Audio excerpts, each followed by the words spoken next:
All right, we are live. It is Alan of the Rockies. I'm here with Seattle Seth. Seth, thanks for taking the time on your Friday night to. We know you were going to nerd up with baseball anyway, with the auction kicking off, but come on a little bit beforehand and talk some ABL, since I'm pretty sure most of the guys or all the guys in the auction are ABL guys as well. So, yeah, thanks for taking the time. Hey, before we get started, I gotta ask. So I'm drinking my go-to drink, which is gin and kombucha. Are you doing anything for this draft? I've got actually the same left hand peanut butter stout that I had with Tony. Gin and kombucha. Yeah. My wife loves kombucha and gin, and even she said, "Whoa, man, you've got a great wife. This is great. Ordained gin, kombucha. You hit a home run, man." I way outkicked my coverage with my wife. But obviously I'm not a gin guy. I'm not a gin guy, and I'm not really a kombucha guy. I've tried some, but I just can't. I really can't do it. The mix of both is, man. Yeah, I got the gut health, and then the gin is made from berries, so that's super healthy too. I'm like gonna live forever now because I drink this stuff 5 times a day. Oh yeah, that's practically. I mean, that's like the health tonic that they were selling in the 20s. Puts hair on your chest, puts the zousers in your trousers. Yeah, all that good stuff. Man, I need some more of that. I'm kind of lacking body hair, so I need some more. It's all up here. So before we get into the Super Joe Best Ball auction, let's talk about the Mariners a little bit. And most people in the league, they probably have looked over your roster, once or twice. It's a pretty well talked about team, the Mariners. You're high in the power rankings. You've made a lot of moves with involving a lot of high profile players. Projected to do very well as a team generally. So there's not a ton that I can say about your team that hasn't been said, but I have you here. And we did have a couple of questions specifically about your team before coming in regarding what direction. Did you go the direction that you wanted to go in the auction? Did you plan to spend early and often? Did you plan to sit back, and did you get caught with any guys? What was your auction strategy kind of going into it? So my strategy always for dynasties, especially startup dynasties, is to win now, because so many people invest more long-term prospects that I feel like often don't pan out. I mean, you know how that is. People go bananas about Lewis Brinson, or man, I had a whole list of them the other day of just like all the insane people that people, that guys would stockpile and be like, these are can't miss prospects, and then they do nothing. Like they completely flame out. And I just think, they're lucky. Lewis Brinson's lucky to be on the Marlins right now, or else he probably wouldn't be playing anywhere. Right. I mean, there's a ton of guys like that, and of course, sometimes they do pan out, but so often they don't. I just think, I just don't put much stock in that kind of stuff. So sadly, it works out really well for me a lot of times to play win now, because I've been in, I think the other 3 dynasties I was in, I won or came in like second or third that first year or two, and then the league folded after, and I just thought, man, I'm so glad I wasn't just stockpiling for the future, because this league doesn't exist anymore, Now, I hope, of course, that this league continues. Right. I think that's always the hope. Whenever you join a dynasty, you're joining a dynasty for a reason. You're hoping that it's going to stick around. But I think probably for anybody that this isn't their first one, we've probably all been in one that either didn't make it past the first season, didn't make it past the second or third.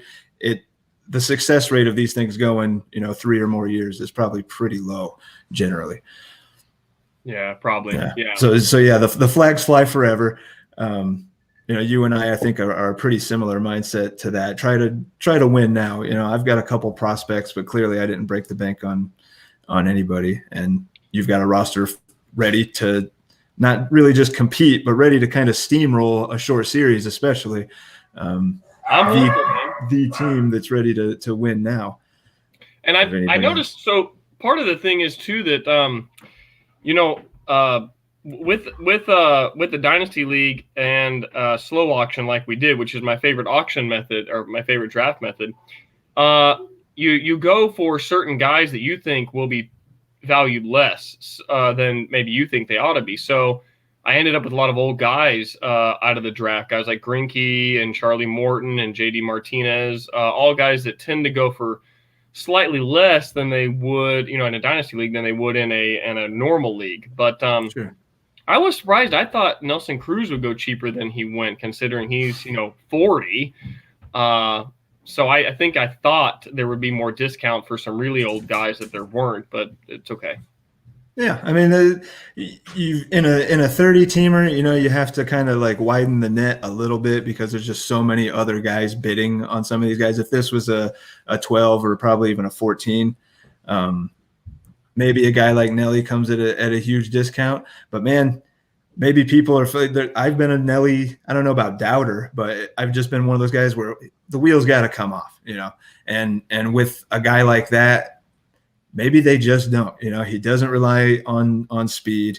He's just a masher. It's going to happen at some point, but I've been wrong about the last 5 years or whatever. So well, and knowing it does give you some hope seeing guys like David Ortiz and even Barry Bonds be extremely successful through their last season, and they never really fell off the cliff at the end. Right? They're not all Pujols. They're not. And Miggy is kind of going the Pujols direction. He maybe hanging on a little bit longer than you want to see him. You want to remember these guys as the machines that they were, and then they're sucking up $30 million and not producing. But then you have Nelson Cruz and the David Ortizes and these guys that age gracefully.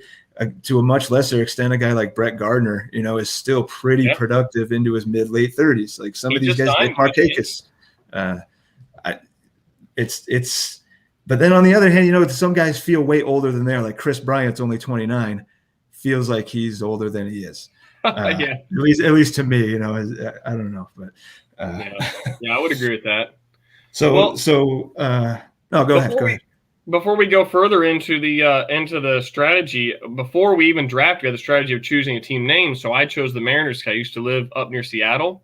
And I live in Wisconsin now, so I just got this recently. This is our AAA minor league team, the Mallards. It's used. Right. The bill is all screwed up. It's really annoying, but it looks like Mallards, a minor league hat.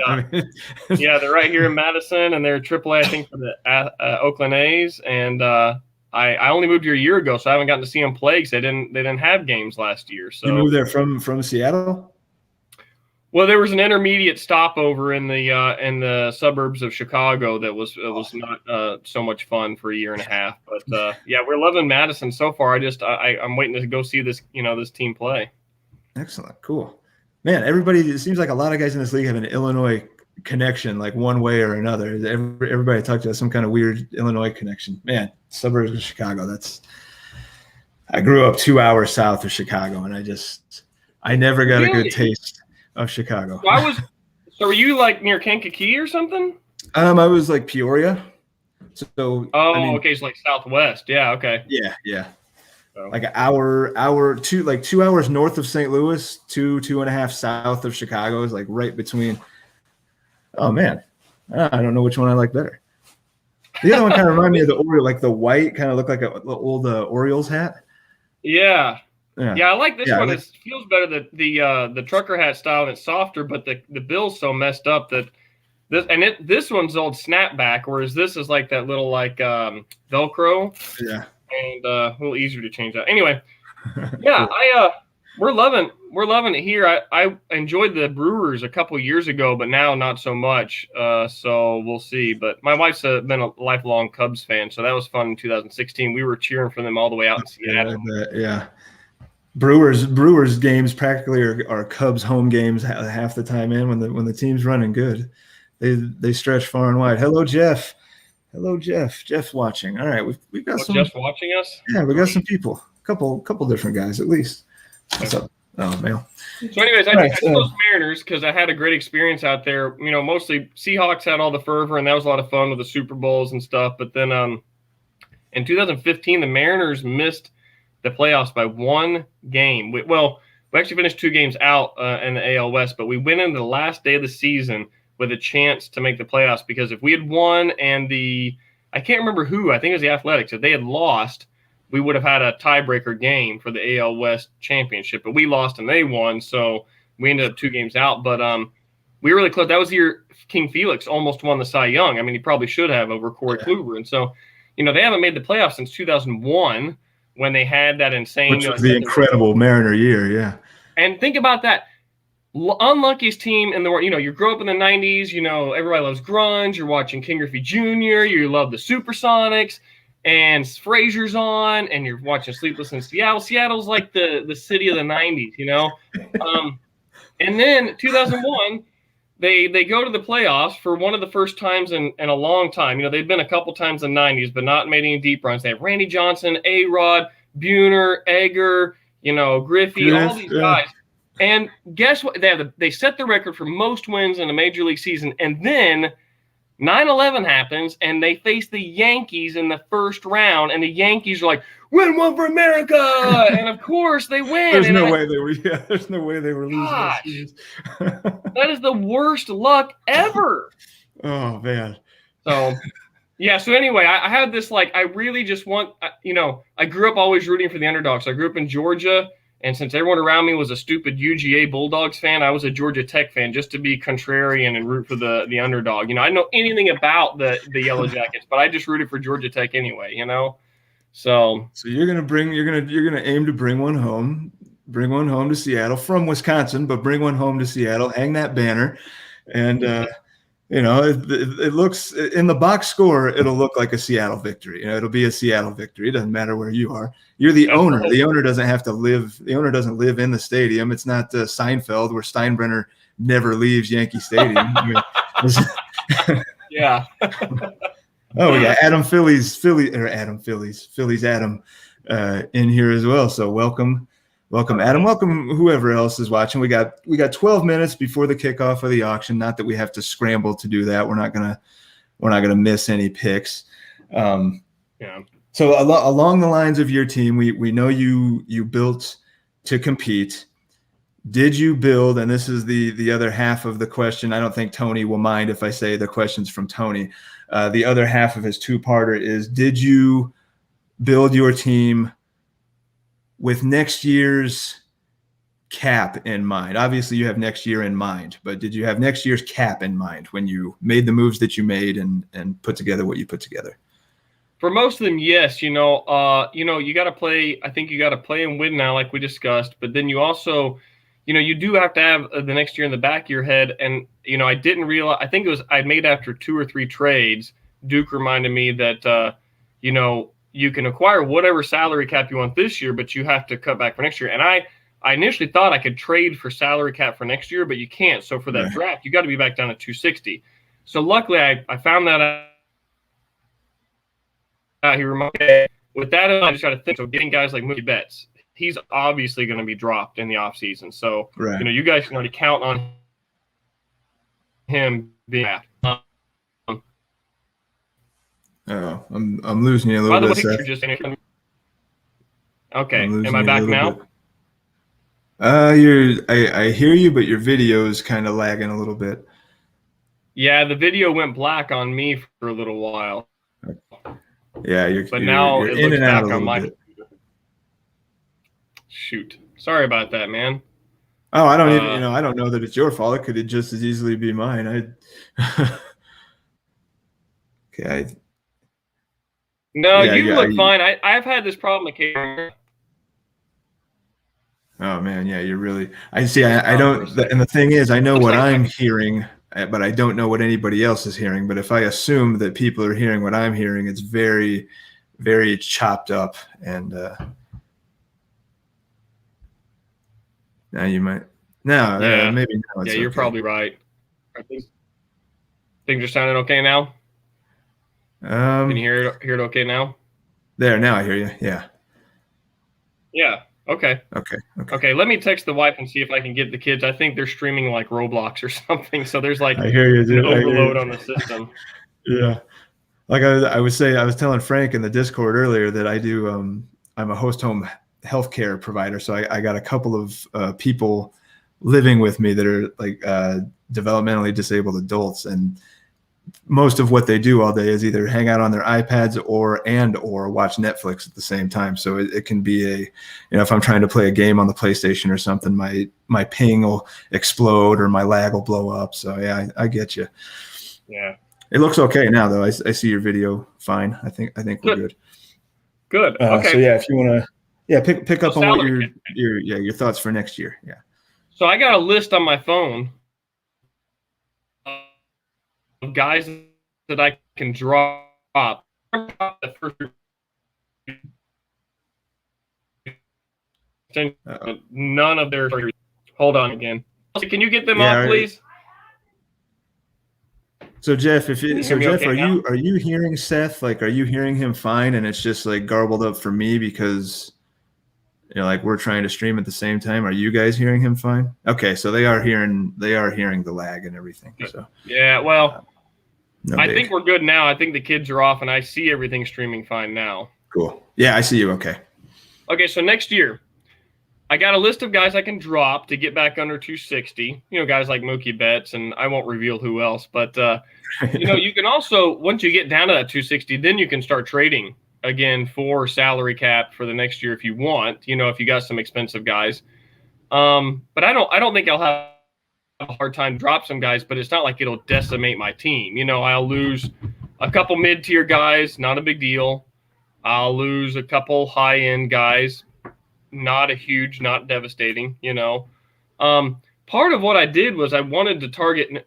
Normally, I'm a heavy on hitting, low on pitching for like roto. I usually play roto, and I might go like an 80-20 split hitting versus pitching. Whereas in a head-to-head, I found you really want to go because you're starting pitchers. An elite starting pitcher can get you 25, 30 plus points. And it's predictable. So here's the thing. Hitters are highly unpredictable in points leagues. You could have a game or two go by and they could get a cold streak, and Christian Yelich or Mike Trout can get you 0 points in a playoff matchup. You know what I mean?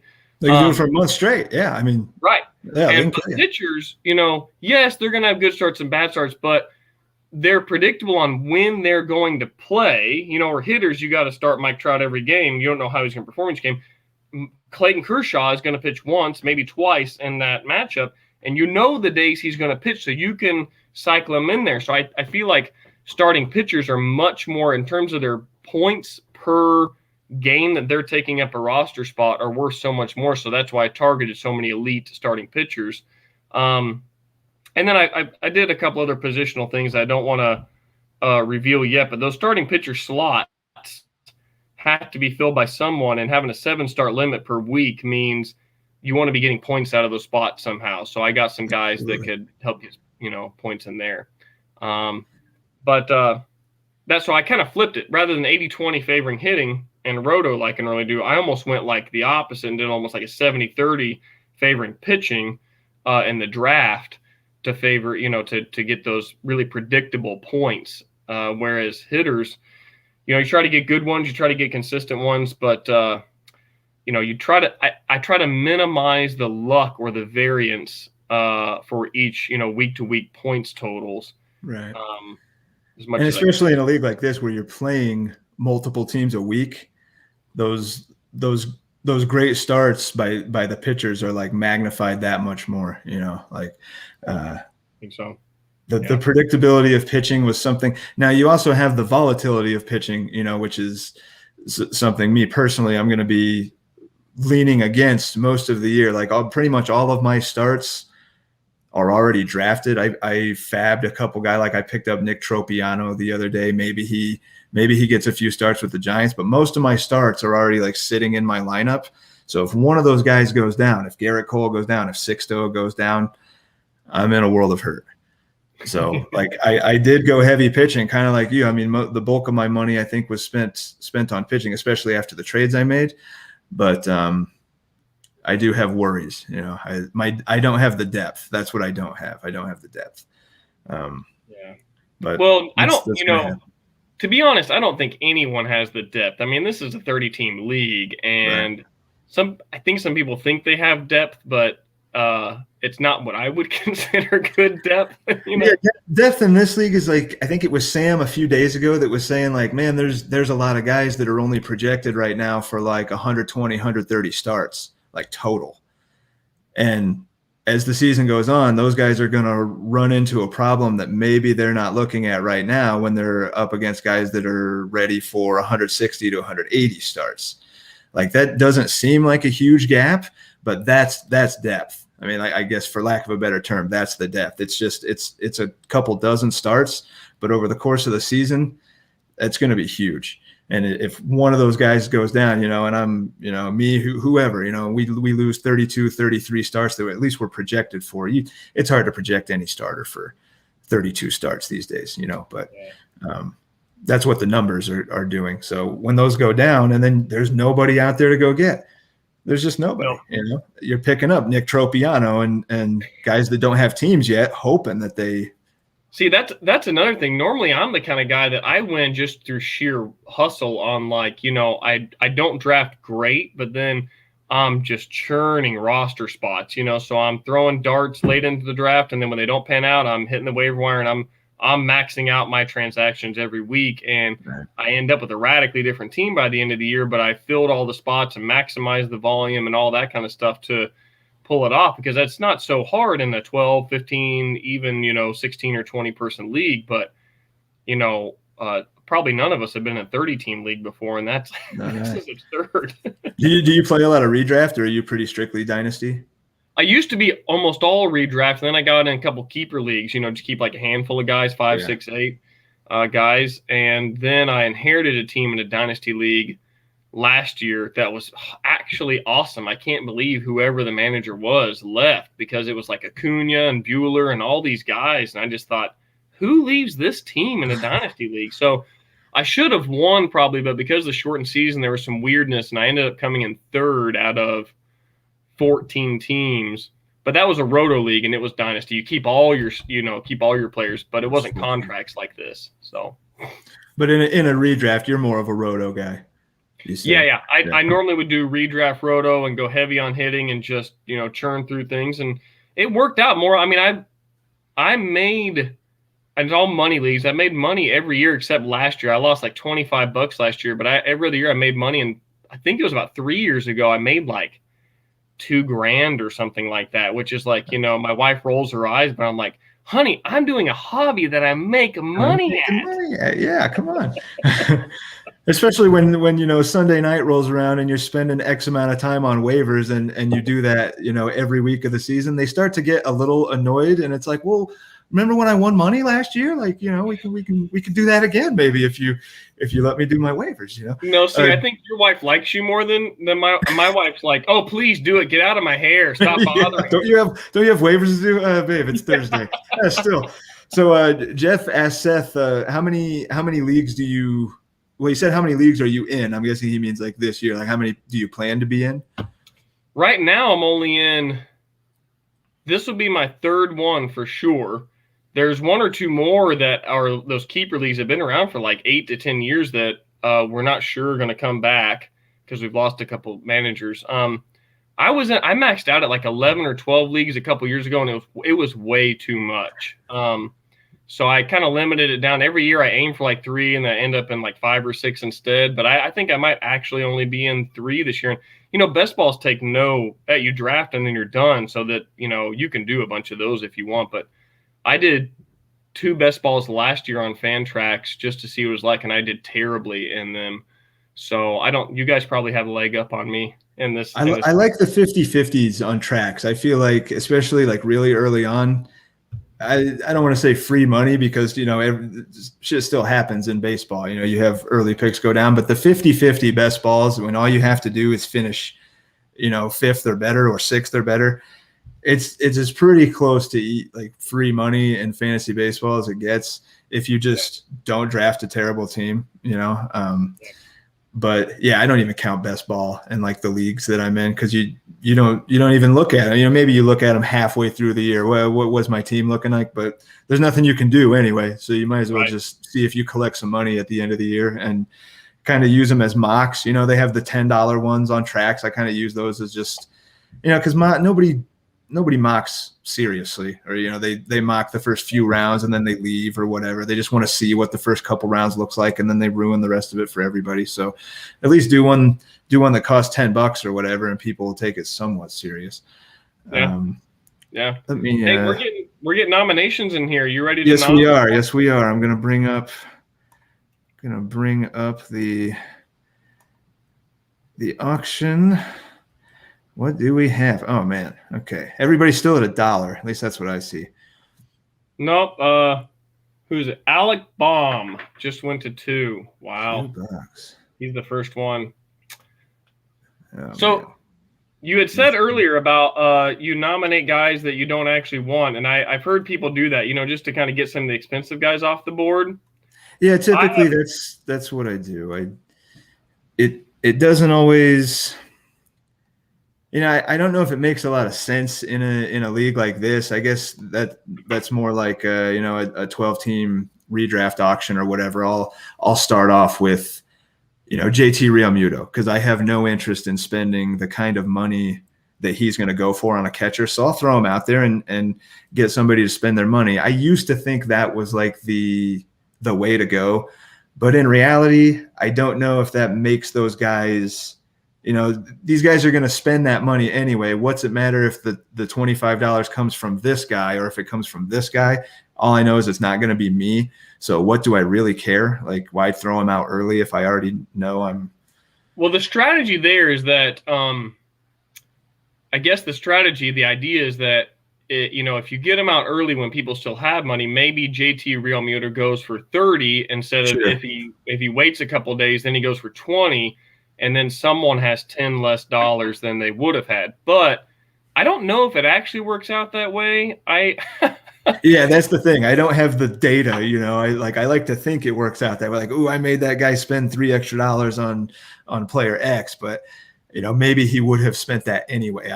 How can you know, really? And even if the guy says like, I wasn't going to go $1 more, but does that mean he probably would? So it's a little bit like poker almost. It's like, is this guy saying that so I don't try to enforce him again later, or is he saying that so I will and I get stuck with it and he thinks he's enforcing me?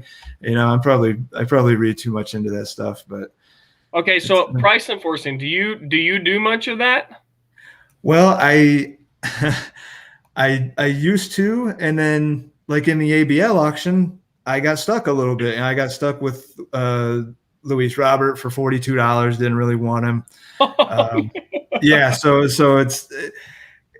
that was my first. This is my first 30-team league like ever. I've done a 20. I've done a lot of 16s, 15s, and such. Never done a 30, and I did not properly adjust the auction to being a 30-team. And I know a lot of guys didn't either. We saw the prospects going for big money and stuff. I think a lot of guys were kind of, shell-shocked a little bit early on with the 30-team aspect, or maybe even not early on, but like later on when they realized how much money they spent early and how many more roster spots they still needed to fill and how much money they didn't have to do it. Yeah. Well, what was weird, okay, that was the first one I've ever been in where, like, you didn't have to fill out your whole roster. So normally you start bumping up against those limitations and you're limited to $1 guys, but you didn't have that in that league. So that was an unusual twist, which I think kept some of the players – and I liked it. I'm glad we did that twist, but it kept some of the prices higher than they would have normally been.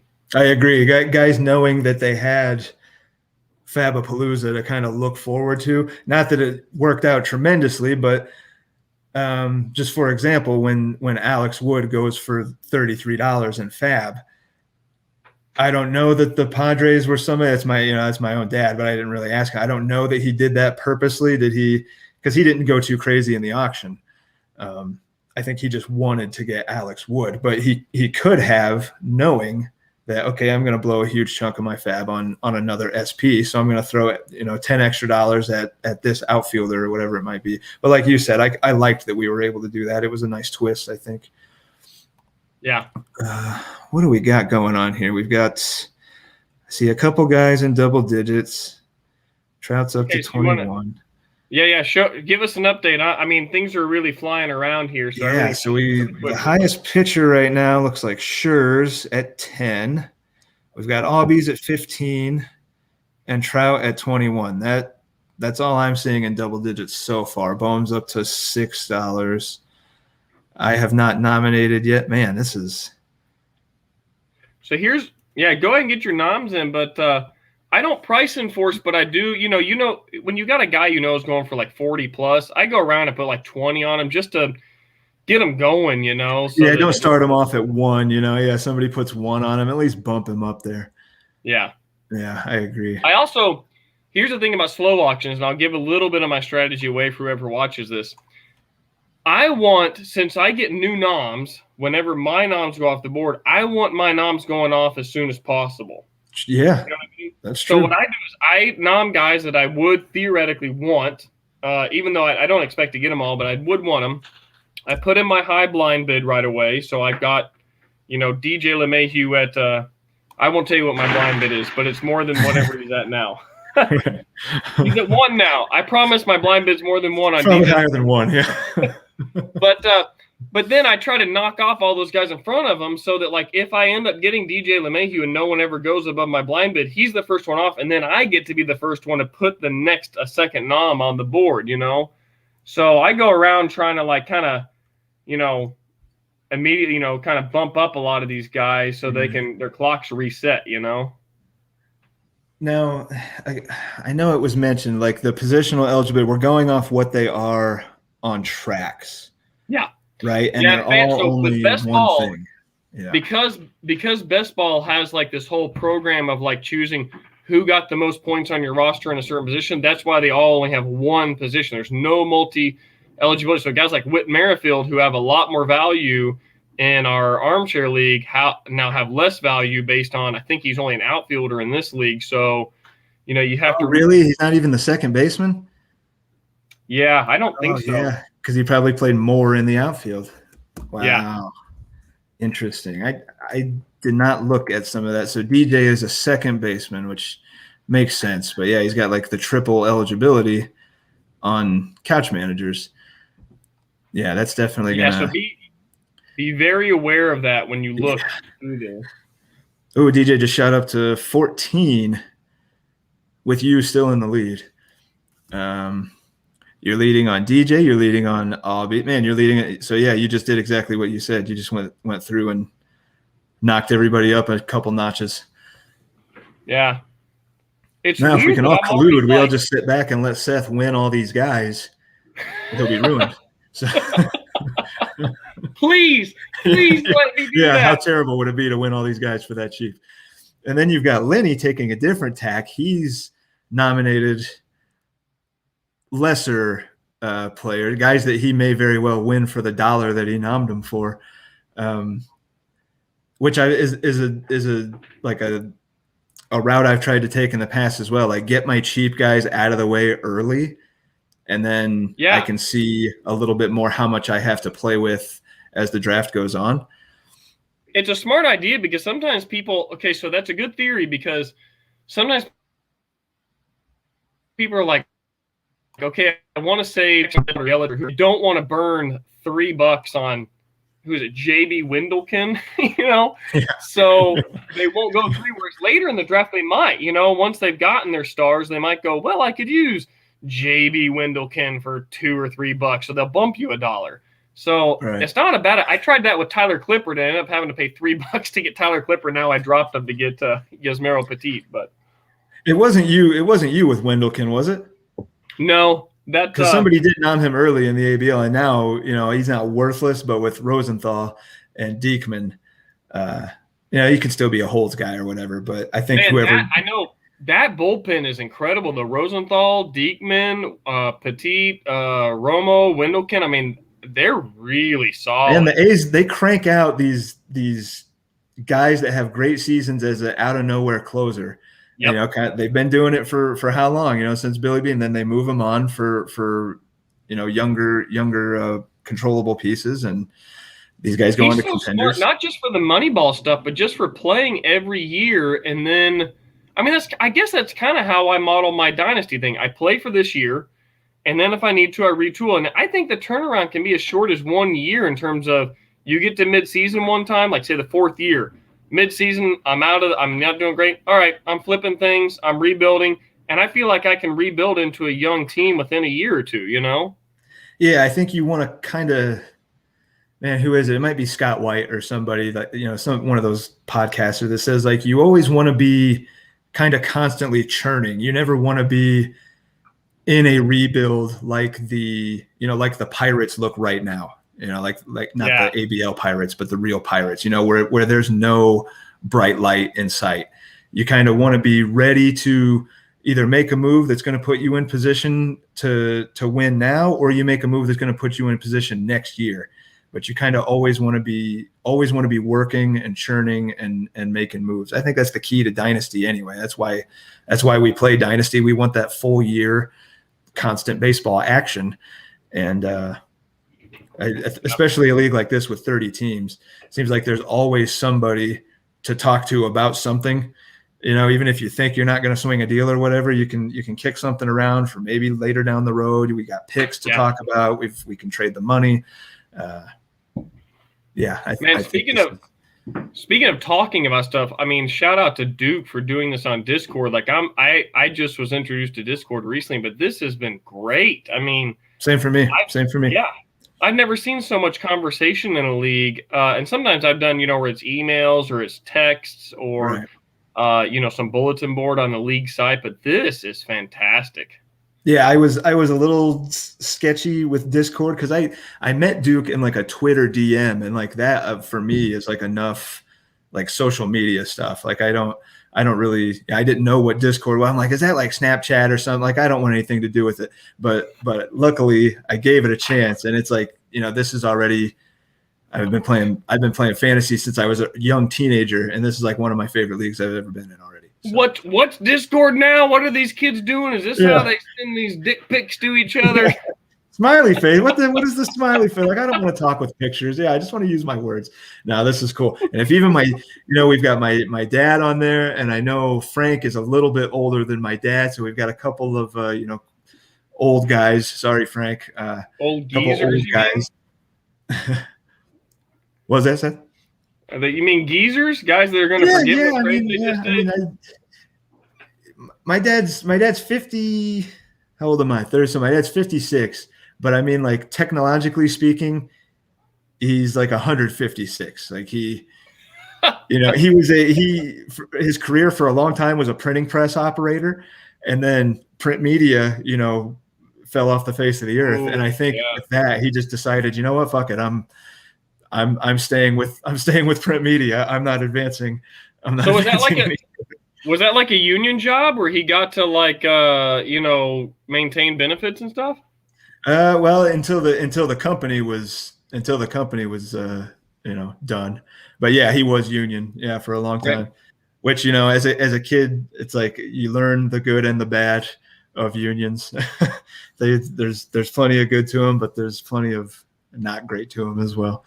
I mean, he's I don't know if it's pronounced Luddite or Luddite, but he's one of those like anti-technology guys. Everything's a pencil and paper. He types with 2 fingers like this, and flip phone barely takes.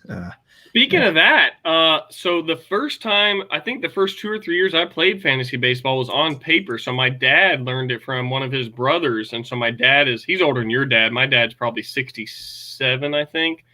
But it must have been the mid 90s. I was probably about 10. And he goes, yeah, my brother's doing this thing called fantasy baseball. And so he explained it to us. So we just did it with our family. So my dad and my mom and my brother and myself went through. My dad bought this, physical magazine of like projections and stuff, so we could all look at it. And then we sat around the kitchen table one night and we all picked our players. And so we went by position. So it was like, like we had a rotation through like starting pitchers and went through that. And then we changed up the rotation so that it was sort of equal for like relievers and then first base and all that. And we picked them on. And there were no transactions. So he had it written on a series of pieces of paper. And then you kept it, and then at the end of the season, you'd buy some like encyclopedia and look up and tally all the numbers and go, "Oh, your mom won!" And I'm like, "Are you kidding me?"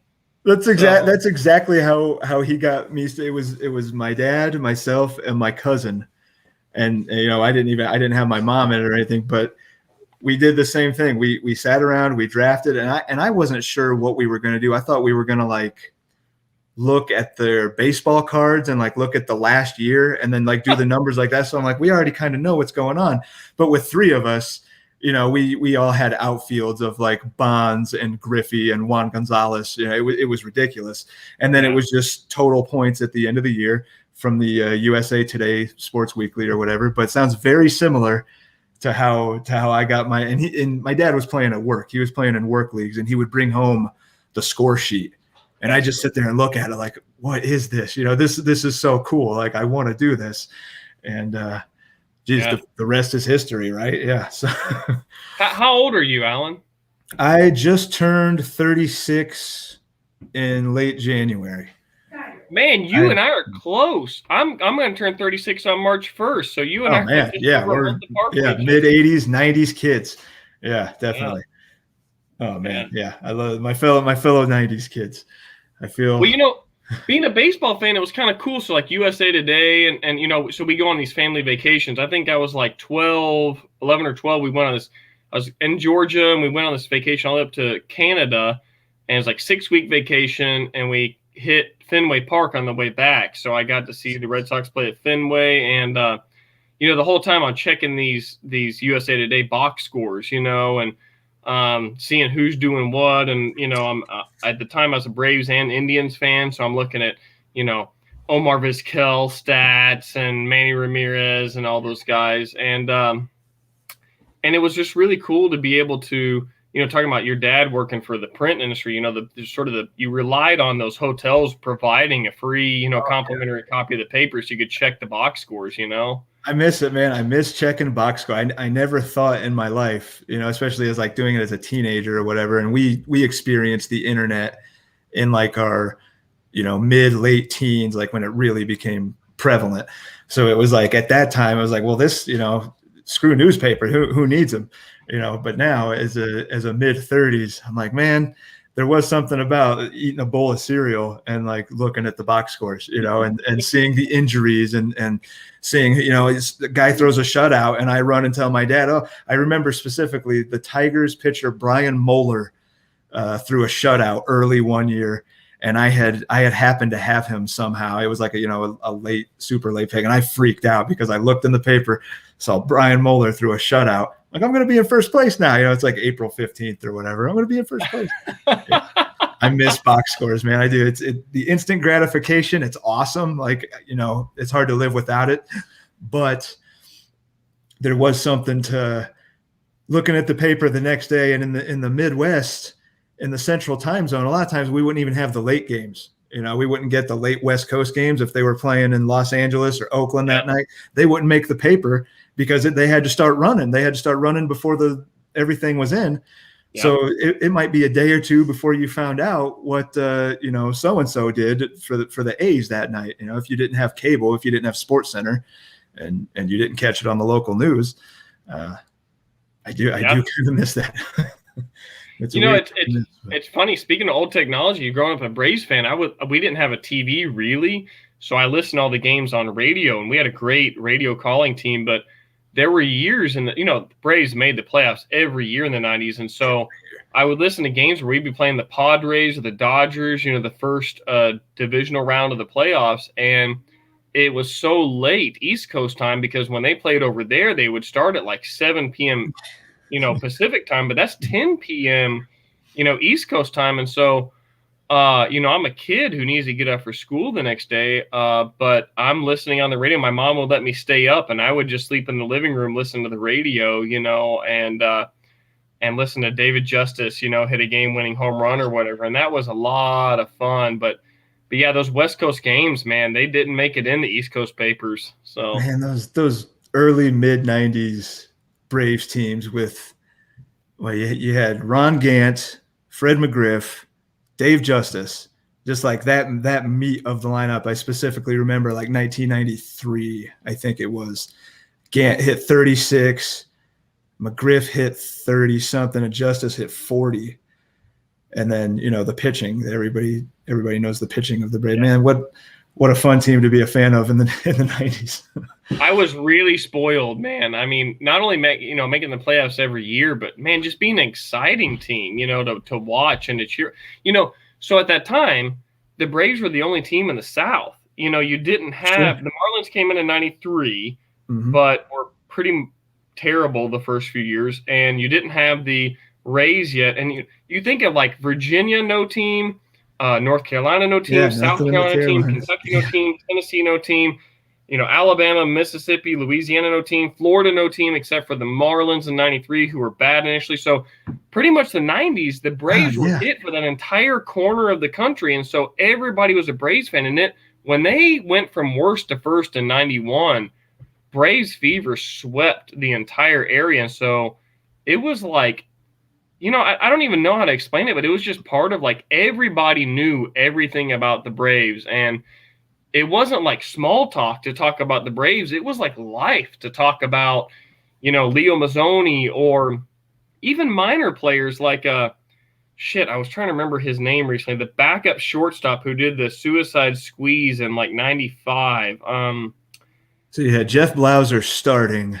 Yeah, it was a Hispanic guy who didn't hit very well. He was great. He would come in late in games for defensive things. I cannot remember his name. Yeah, that's going to drive me nuts. So there was, I'm pretty sure it was 95. It wasn't for Call wasn't that early. No, right? It wasn't for Call. Yeah.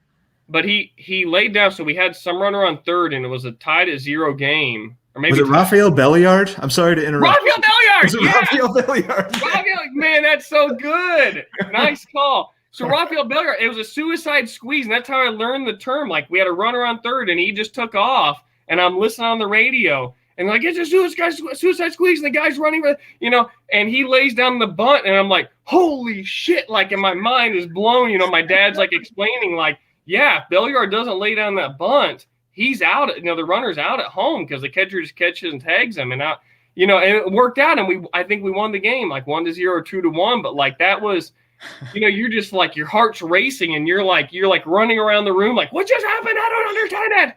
They say the penalty shot in hockey is like the most exciting play in sports, but like a penalty shot, it's coming. Like, something happened and they line up and the ref blows the whistle and here he goes. A suicide squeeze, especially on the radio, is like everybody's kind of surprised by it. You can see a guy cheating or whatever, but man, when he actually takes off and it's on, the pitch gets there in 0.4 of a second or whatever, and you got to process everything, and hopefully the guy calling it is doing a good job, because if he's not, everybody's in the dark. But if he does do a good job, it's exciting as hell. And maybe it's not an inside the park or whatever, but man, a well done, a well executed suicide squeeze, that is fun. And to remember Rafael Belliard for something like that, I remembered him because I'm pretty sure it was him, and maybe it still is, that had like the longest stretch of at-bats without homering. Yeah. He finally homered, and it was like, not a big deal, but it was like a big deal to baseball people. Rafael Belliard finally homered. Because, he was a very light hitting. He was not brought in for his bat. He wasn't pinch hit for or anything to bring in the runs. And you remember him for, taking part in driving in a run. So okay. So I just Googled this. So this was game 1 of the 95 World Series. So remember, Braves made the playoffs 14 years in a row or whatever, but they only won 1 World Series. That was 95. Oh. And that year was strike shortened. Remember, the strike happens in 94, no playoffs. It bleeds into 95, and they start the season 2 or 4 weeks late or something like that. So Braves win in 95 versus the Indians. This is when I become an Indians fan, because I loved, Albert Bell and Manny Ramirez, all those guys, Marquise Grissom so much. So they become my AL team. But this was game 1 of the 95 World Series, and we won. So it's 3-2. I got that slightly wrong. But, Greg Maddux pitched a 2-hit complete game. It's insane. But Belliard did. It looks like, if I'm reading this right, it was in the 9th inning. Pulls off a suicide squeeze. So was it a walk-off? It was a walk-off suicide squeeze, or was it top of the 9th? No, I don't think so. Let's see. man, still the 96 Braves as a Cardinal fan absolutely broke my heart. I'm sure you remember the NLCS. The Braves come back from being down 3-0 to win 4 straight and beat the Cardinals in the NLCS. I think No, I I have. don't. That's what happened in '96. I don't I'm remember pretty sure that. it was 96. Yeah. Wow. Yeah, they 11-year-old me as a kid that's looking at his team going to the World Series for the first time since I, could pay attention. They were there in '88 or whatever, but I didn't, I was 3, I didn't care. But yeah, that was soul crushing. So the Braves, like as cool as they were, and especially like Chipper comes around, and then you have that rotation. You have the Maddox, Glavine, Steve Avery, to a lesser extent, guys like Denny Nagel and Well, Pete Smith. Avery wasn't really good by '96. He was like an early '90s guy. Yeah, I He guess had, he was kind of tailing off, wasn't yeah. he? Yeah.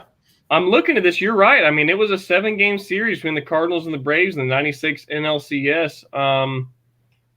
Man, I mentioned Mark Wohlers. I see got some saves in that. I mentioned Mark Wohlers in the Discord chat recently. Yeah, I did.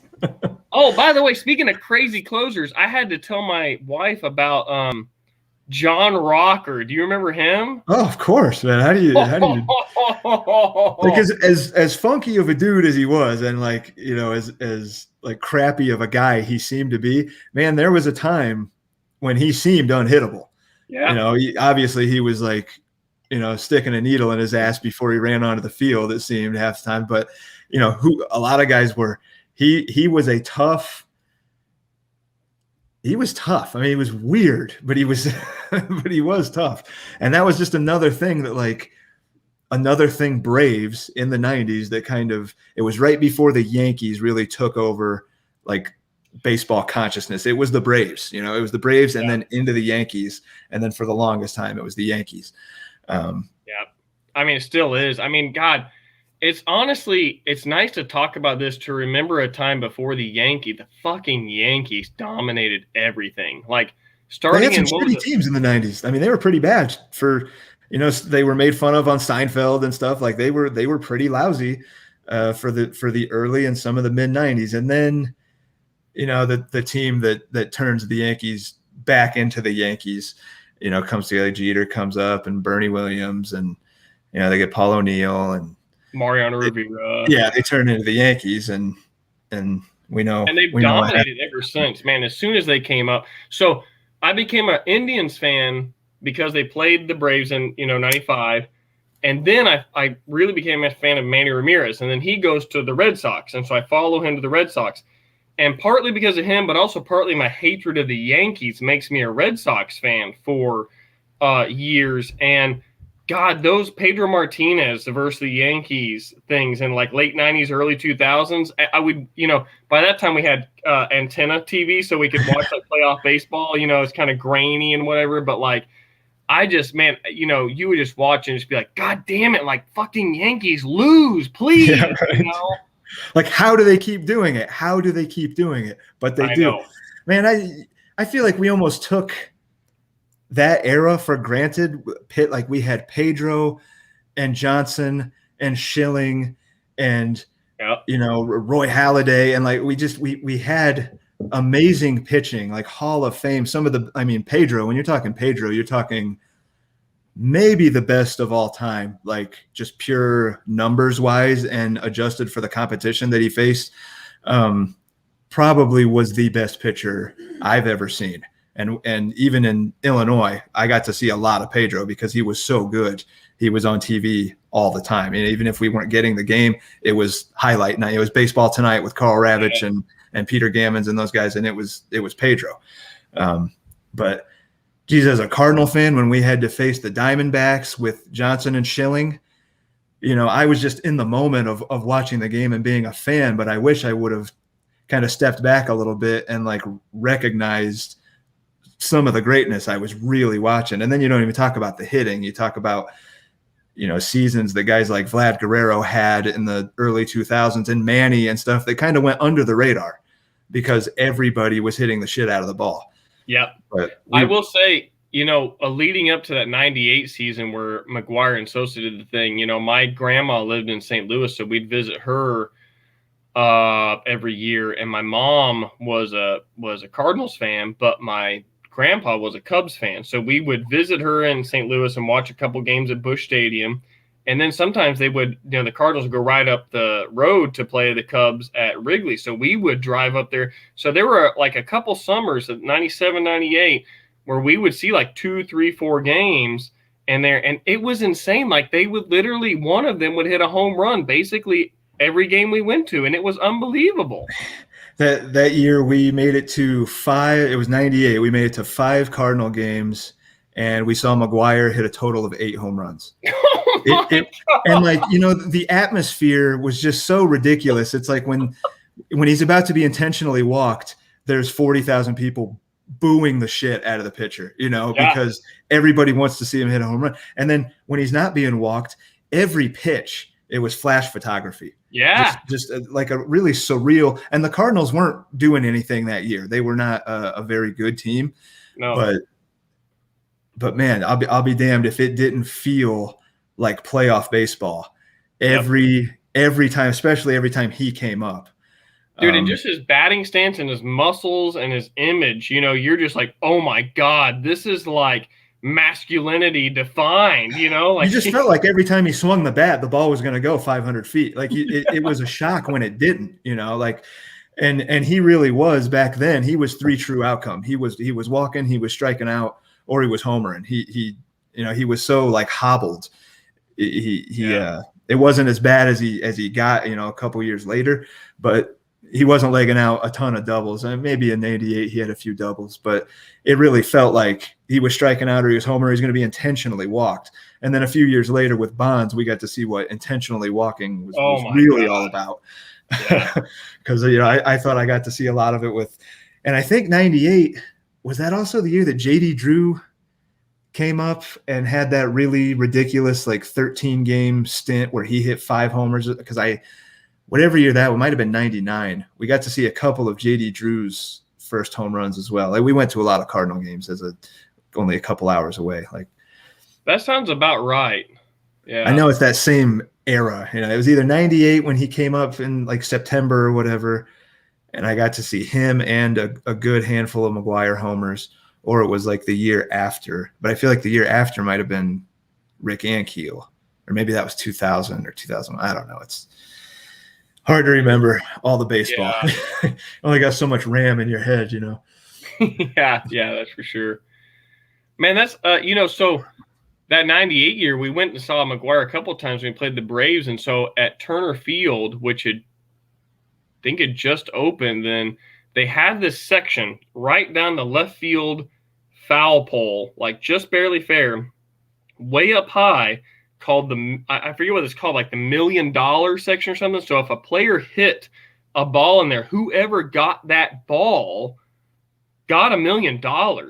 And so it had to be a fair ball, and it was not super wide. It was maybe only 20 feet wide, and it was as high enough that it would have to be like a 500-foot home run. It'd have to be a long shot. But when McGuire came, I was convinced, like, if there's anyone that's going to do it, he's going to do it. So I was up there, and can you imagine the insanity that would ensue if he hit a ball up there? Like I was the violence, like the violence they would. People are going to be stabbing each other to get a ball because it's worth $1 million. This is pre 9/11, so people can take like whatever the fuck they want into a ball game. Like my mom would bring like a big ass bag, full of like bottles of water and like food and shit. And it's these old ass guys that work at Walmart on their day job, and they're here checking the thing at the ballpark. They're not checking anything, People got these big cameras and shit, and they don't care. People could bring in whatever. You could have people with machetes in there just waiting to ambush you for that ball. What are they? They're going to get to you before the 65-year-old usher says, "Oh, who actually caught the ball?" Like, come on, man. That's just asking them for. Maybe I should be thankful that never happened. yeah, be glad. I mean, we saw what happened with some of the balls that they hit like during that year, like in the center field area in Busch Stadium, how it was like all kind of like grass or whatever. A ball would go out there and you'd have like a rush of people from both sides knocking each other over to try to, hold the ball up, and, idiots flopping into the basket at Wrigley to catch one of those Sosa wind-aided, basket-aided bullshit home runs. I hate Wrigley Field, man. I mean, I know it's historic and stuff. I hate Wrigley Field. I've only been to it once. It was Cards Cubs. Chris Carpenter took a line drive off the face, stayed in the game, but then the Cards end up losing on like a walk-off from Michael Taylor. Like, I think that's who it was. Maybe that doesn't sound right. Michael Taylor on the Cubs doesn't sound right. It was some like scrub backup outfielder. No, it wasn't Michael Taylor. Man, who the hell was it? I don't even remember. But it wasn't they have the trough bathrooms. That's weird as hell. Man, it's got ivy though. The cool ivy. Yeah, that's but and then we've seen on TV, especially in the early and mid 90s when the Cubs were pretty lousy, the fans would throw garbage, especially the bleacher bums. They'd throw garbage and shit, their old style cups and cans onto the field when the Cubs lose. And then I was there. They win on a walk-off home run, and all these assholes, they throw trash onto the field because the Cubs won. So I'm like, they're never happy. Chicago, I never have had a great time in Chicago. And then, Wrigley, it just rubbed me the wrong way. I've been to Soldier Field once. It's the only NFL game I've ever been to. Didn't have a great time there. It was the crappy mid-90s Bears against the crappy mid-90s Eagles. And probably it was just a bad NFL game, so I couldn't tell what was going on anyway. I was too used to watching it on TV. I don't like Chicago. No offense. I mean, no offense to anybody, but I just don't like Chicago. I just don't like it. Man, it's crazy when you talk about throwing stuff on the field. Like, it's not that long ago. I mean, it's in our lifetimes when they sold beer in glass bottles and fans would throw those and they would hit players in the head. Yeah. When I went to my parents and I went to Old County Stadium in Milwaukee. This was also in 1998. So we were kind of all over the place. We hit Wrigley County and Bush. We went to a lot of ball games that year, but they were selling the Miller Lite. They weren't the glass, but it was like the hard plastic bottles, which is essentially the same thing, especially if it's got any liquid in it. It might as well be a glass bottle. Yeah, and there, there's no netting or anything. You can throw whatever you want at Willie McGee right there and standing there in right field looking like he's going to melt into the grass because it was like 100-something degrees. Poor guy. I felt so bad for him. Felt bad for Willie McGee. Oh, man. There's a stat I used to say, a weird but true story about someone's cleat. It was so hot, someone's cleats melted into the turf. Yeah, it was like during those crappy AstroTurf days where I don't know if it was a Cardinal, but I feel like I've heard that about like Mark Whitten or somebody like that in the early 90s Busch Stadium days when it was like 130 degrees on the field, and it's just like that cement underneath. Kind of like how I picture the Blue Jays, play now. I'm sure they've got like the field turf thing, but we hear players say Tampa and Toronto are like the shittiest places to play defense. That was one place on that Canada trip. We didn't see a game in Toronto, but we were up there and we saw the dome, and I think it was the first dome I ever saw, and I was just really impressed by being able to look at like, wow, that's a covered stadium, but it moves and you can play in the sunlight if you want. Yeah, wow.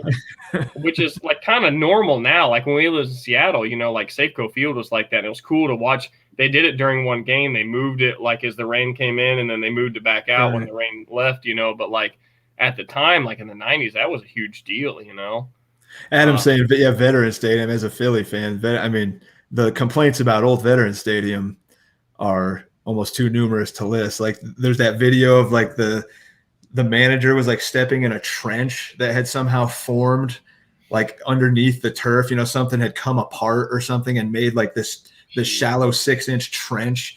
He's like, how the hell are my guys supposed to, I'm not putting my guys on the field, with this shit. And, turf coming up in places where it shouldn't be. It's like not sewn together properly or whatever the hell they do. What a terrible ballpark.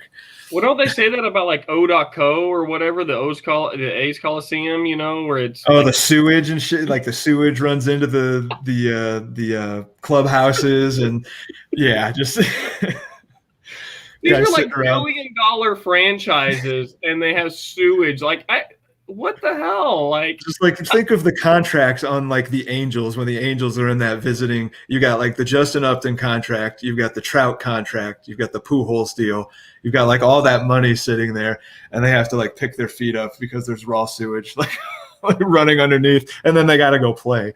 You know, that's insane. Though I will say we were talking about home run balls a second ago, and people fighting for them. I remember in 2001. I think it was 2001 when Bonds was hitting those home runs into the Bay in San Francisco. Yeah. That made me always, I mean, I still haven't been there, but God, like I gotta go there. It does look like an incredible most park. Gorgeous ballpark, Yeah. The view and everything. Yeah, it really, and I hear it gets like pretty chilly because it's right there, like on the bay. I've been to Comerica, and my dad and I stupidly, like when we left, we walked there. It was like it was pretty crappy out, like it was overcast and stuff, but it was middle of summer and it had been hot. So we're like, we're not going to take a jacket or anything, but it's like right there by the lake. And man, that water coming in or the air coming in off the lake, off the water, makes a huge difference. We're sitting there in t-shirt and shorts, and it's probably gets down to like 55 degrees. We ended up leaving in like the 7th, and it was like the best seats we've ever had. Like we splurged because it's the Tigers, this is like 2019. We splurged on great seats. We were like right there against the netting, right next to Christian Stewart in left field. But then we were like, man, I knew he wasn't going to say anything, but I could tell we were both freezing. I'm like, man, I think I'm pretty good if you are. He's like, yeah, I'm good. Let's hurry up and get out of here. Should have thought ahead. Nice funny ballpark. But yeah, I feel like that's the one I want to go to the most. I mean, I've been to a few, Wrigley and Fenway and Turner and Safeco and all those, and I honestly, the West Coast ones are the ones I want to visit the most. Like I feel like Chavez Ravine, with the '60s theme of Dodger Stadium, and I saw some cool picture from like '92 of the Padres playing the playoffs, and these Mexican dudes just like with a pickup truck backed up like with an overlook to Padre Stadium, and just like playing a TV they'd brought out there, an old tube TV. I was like, man, that is so freaking cool. Plus it's San Diego. I mean, like, right, it's just San Diego. And, San Francisco being on the Bay, like, I mean, there's so many cool ballparks I just want to go to on the West Coast, but I don't know that there's a whole lot I really long to visit in like the the Midwest or even the East Coast. Yeah, man, you try to do a West Coast swing of ballparks these days, you're gonna have to cash in your kid's college fund or something first. I mean, that's my dad and I did the mini kind of Midwest. We did Cincinnati to Pittsburgh to Cleveland to Detroit, and that was. Man, I don't remember exactly what we spent, but even that was pretty expensive. I mean, we're talking Pirates and Tigers, and like these teams are not competing. No. But still, it's not cheap to go to a ball game. But StubHub and stuff have made no, not StubHub. SeatGeek is what I used. SeatGeek has made things pretty nice and easy. Like you get to pick your exact seats and like take a look at the map and everything. So we found some good deals, but I can't imagine West Coast. I can't imagine the West Coast park prices. I will tell you though, baseball is way cheaper than any other sport. Like I went, so I used to play in this metal band called Becoming the Archetype, and we were touring out on the West Coast in Seattle before I moved there. And this place we played, Studio 7, was like half a mile from Mariners Field, Safeco. It was Safeco at the time. Now it's T-Mobile Stadium. But I ran down there because we had time after we loaded in, and I bought a ticket. It was a Mariners-Rangers game, so it wasn't like high profile, middle of like August or something. But I got a ticket for like $8, and like, I remember that. I think back to that and just like how like if you want to see an NFL game or even an NBA game, you don't see games for like $5 to $8, which you can. I mean, depending what stadium and what game, but you can still kind of do if you need to, And some teams do like the package thing now, where you can get X amount of tickets like kind of locked in at one price, but it might be like the dates they choose, or you have to select from certain dates. You don't get them whenever you want. But I know the Rays do some kind of package like that, trying to bring people to the ballpark and stuff. But yeah, you're probably right. I mean, the Giants, do they sell, does Pac Bell? I don't even know if it's Pac Bell anymore, but do they?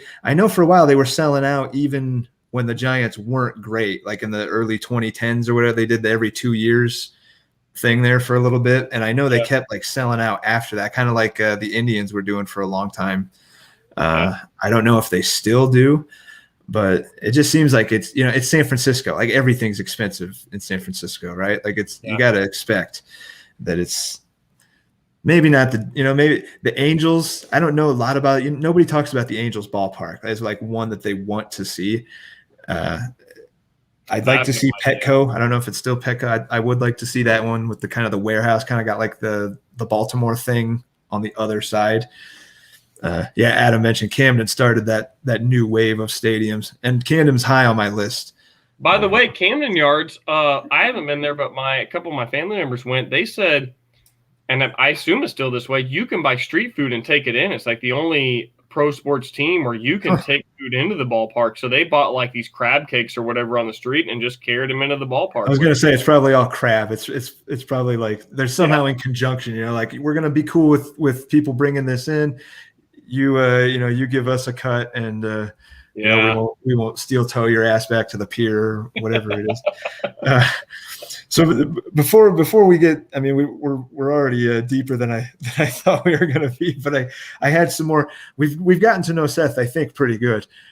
We dropped down to like 2 viewers, and now we're back up to 5. So I don't know if we have like more of the same guys, or maybe we have different guys. Yeah, now we know he was in a metal band. He was part of the post Seattle grunge scene.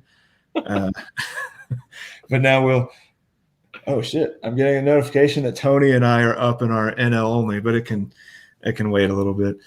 Now you said you're a vegetarian, right? I'm correct in that. So that kind of ruins a lot of my food related. I mean, I don't want to say ruin, but a lot of my stupid, goofy get to know you questions are food related. Like maybe you heard me ask Tony, like, where would you go get a burger right now? Or, whatever. So I'm not. Okay, hold on. So let me also say this.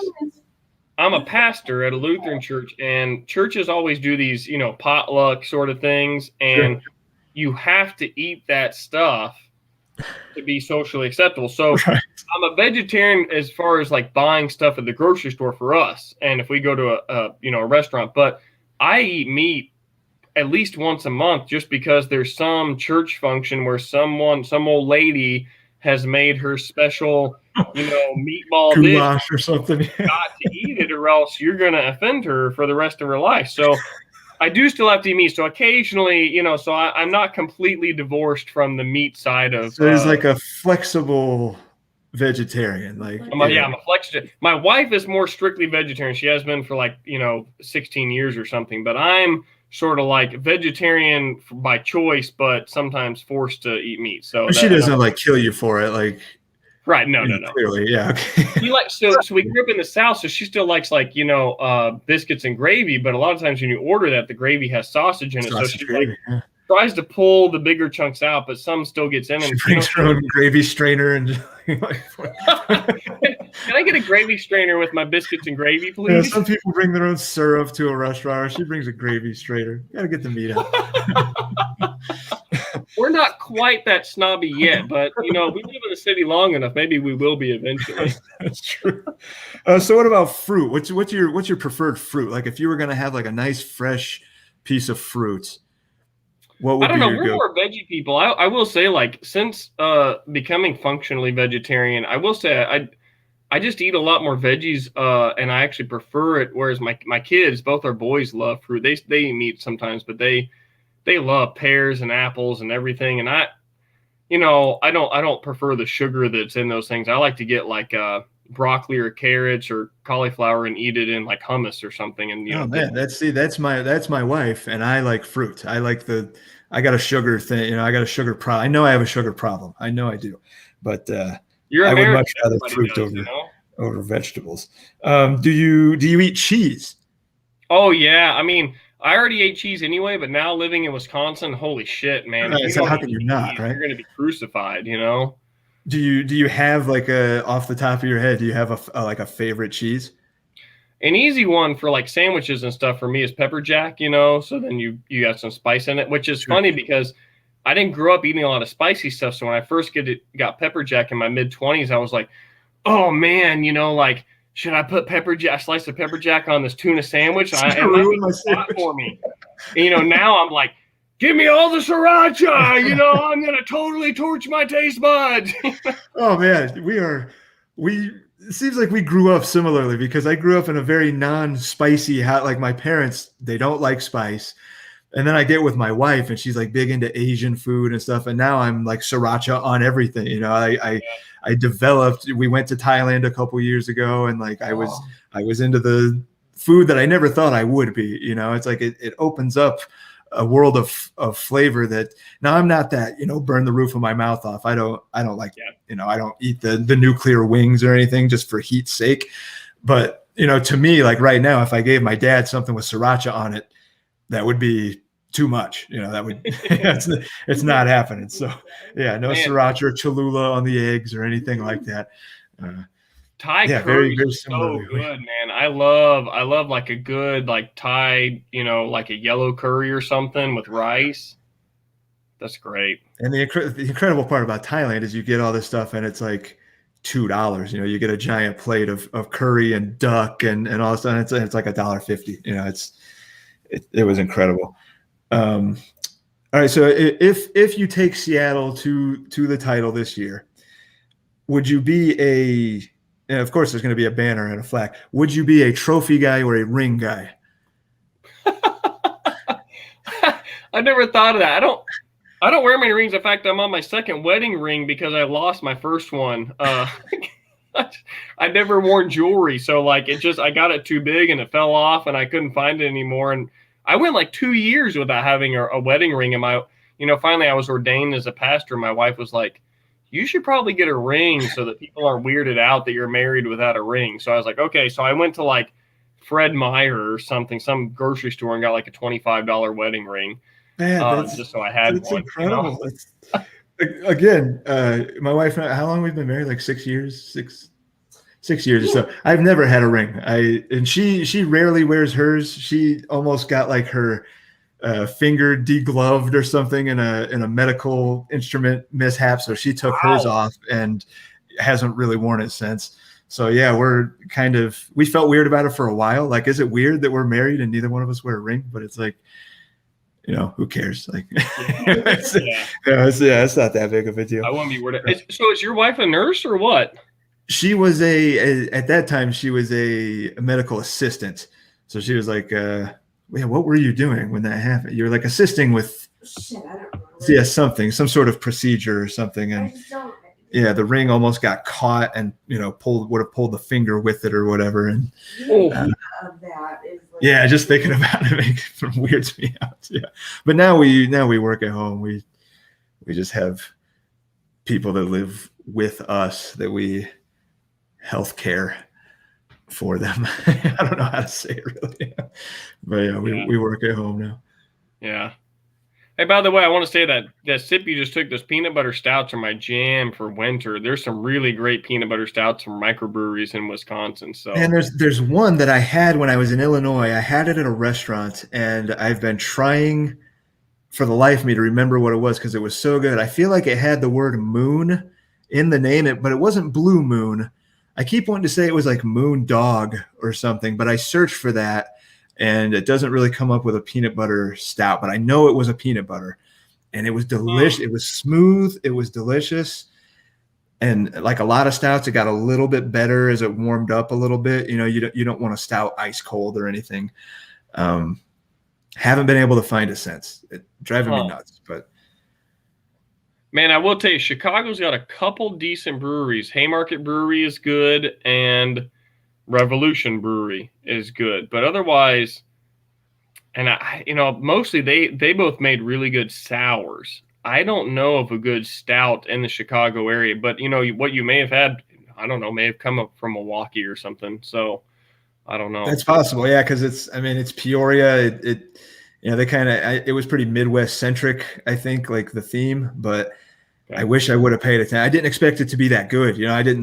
I just ordered it. I'll take a stout. I'll take whatever stout you have. And I didn't pay attention.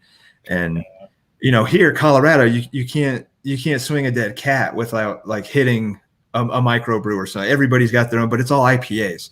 And I know sours, like you just said, sours are kind of becoming the thing, or have been the last couple of years.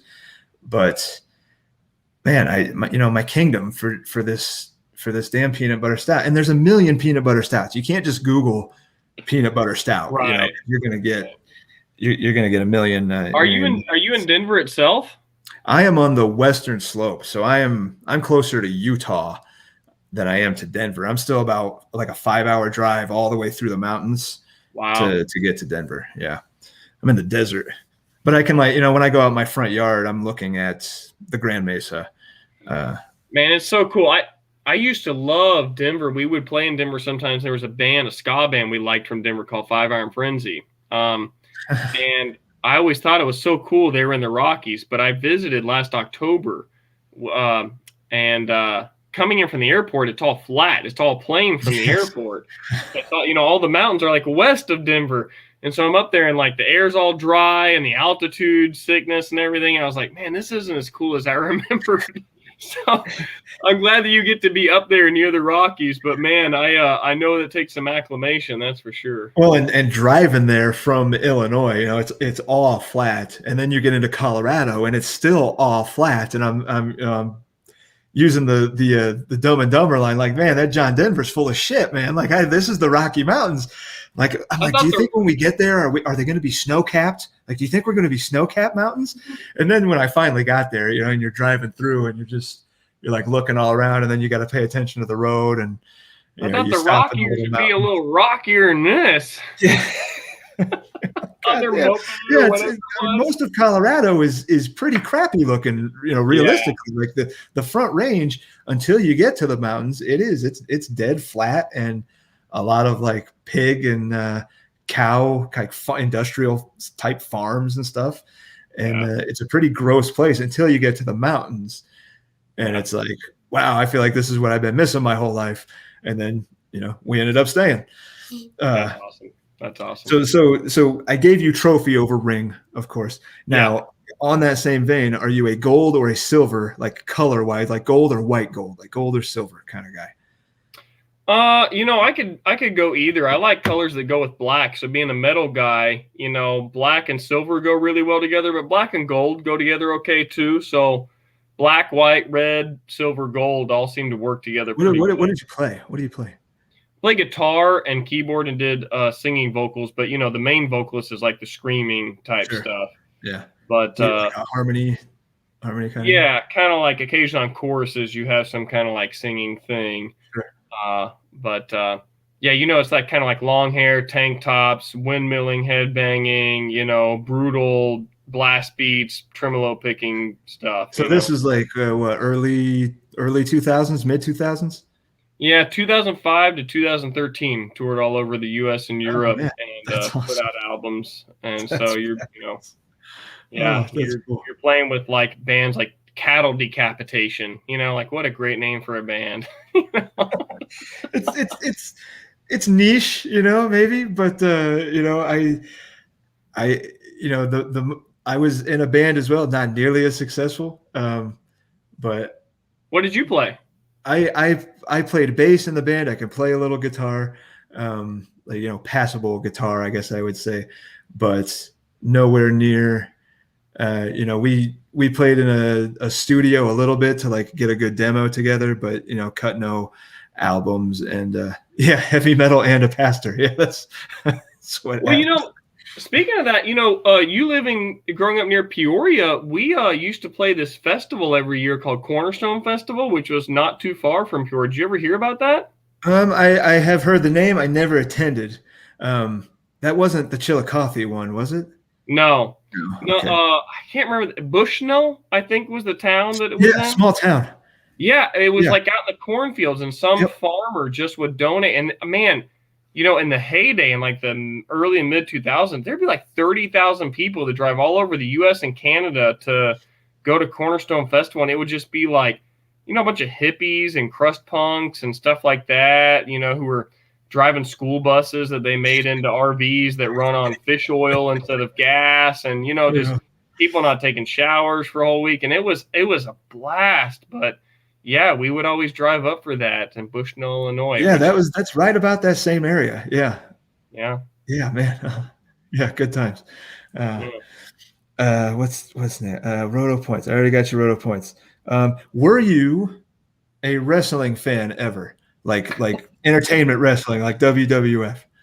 No, so the closest I got really was the last couple years of high school. I got into MMA and UFC before it really blew up back in like the very early 2000s. I had a friend who was big into that, so I did some tournaments of like with strikes and some without strikes, and trained with ground fighting and stuff. But I mean, the closest I got to wrestling was there was maybe a week of my life where like Goldberg was huge. I don't know when that was, like 98 or something. Yeah, really. Yeah, 99, 2000. Yeah. Yeah, around. And he would like spear somebody, and like 15 seconds in and the match would be over. And I remember that caught my imagination for about a week. And I was like, man, this Goldberg guy is awesome. And that was literally it. I Still to this day, that's all he does. I mean, he comes in, he does that, he collects his check as he walks out, and but still, it's like the nostalgia trip for guys like us that remember, that Goldberg was such a badass that even if you didn't pay attention to wrestling all that much, he was in the lexicon enough to where you knew he was probably going to win when he was out there. You knew the name. Yeah, it was Stone Cold on one side, it was Goldberg on the other. Yeah. I'm keeping a running tally. I know Tony was a wrestling guy. That I was a doesn't wrestling surprise me, kid. actually. I could see Tony being a wrestling guy. I would have expected that. Yeah. So Yeah, Tony's a wrestling guy. Yeah, Tony. I mean, Tony's kind of, what was he like? He's a couple years older than us.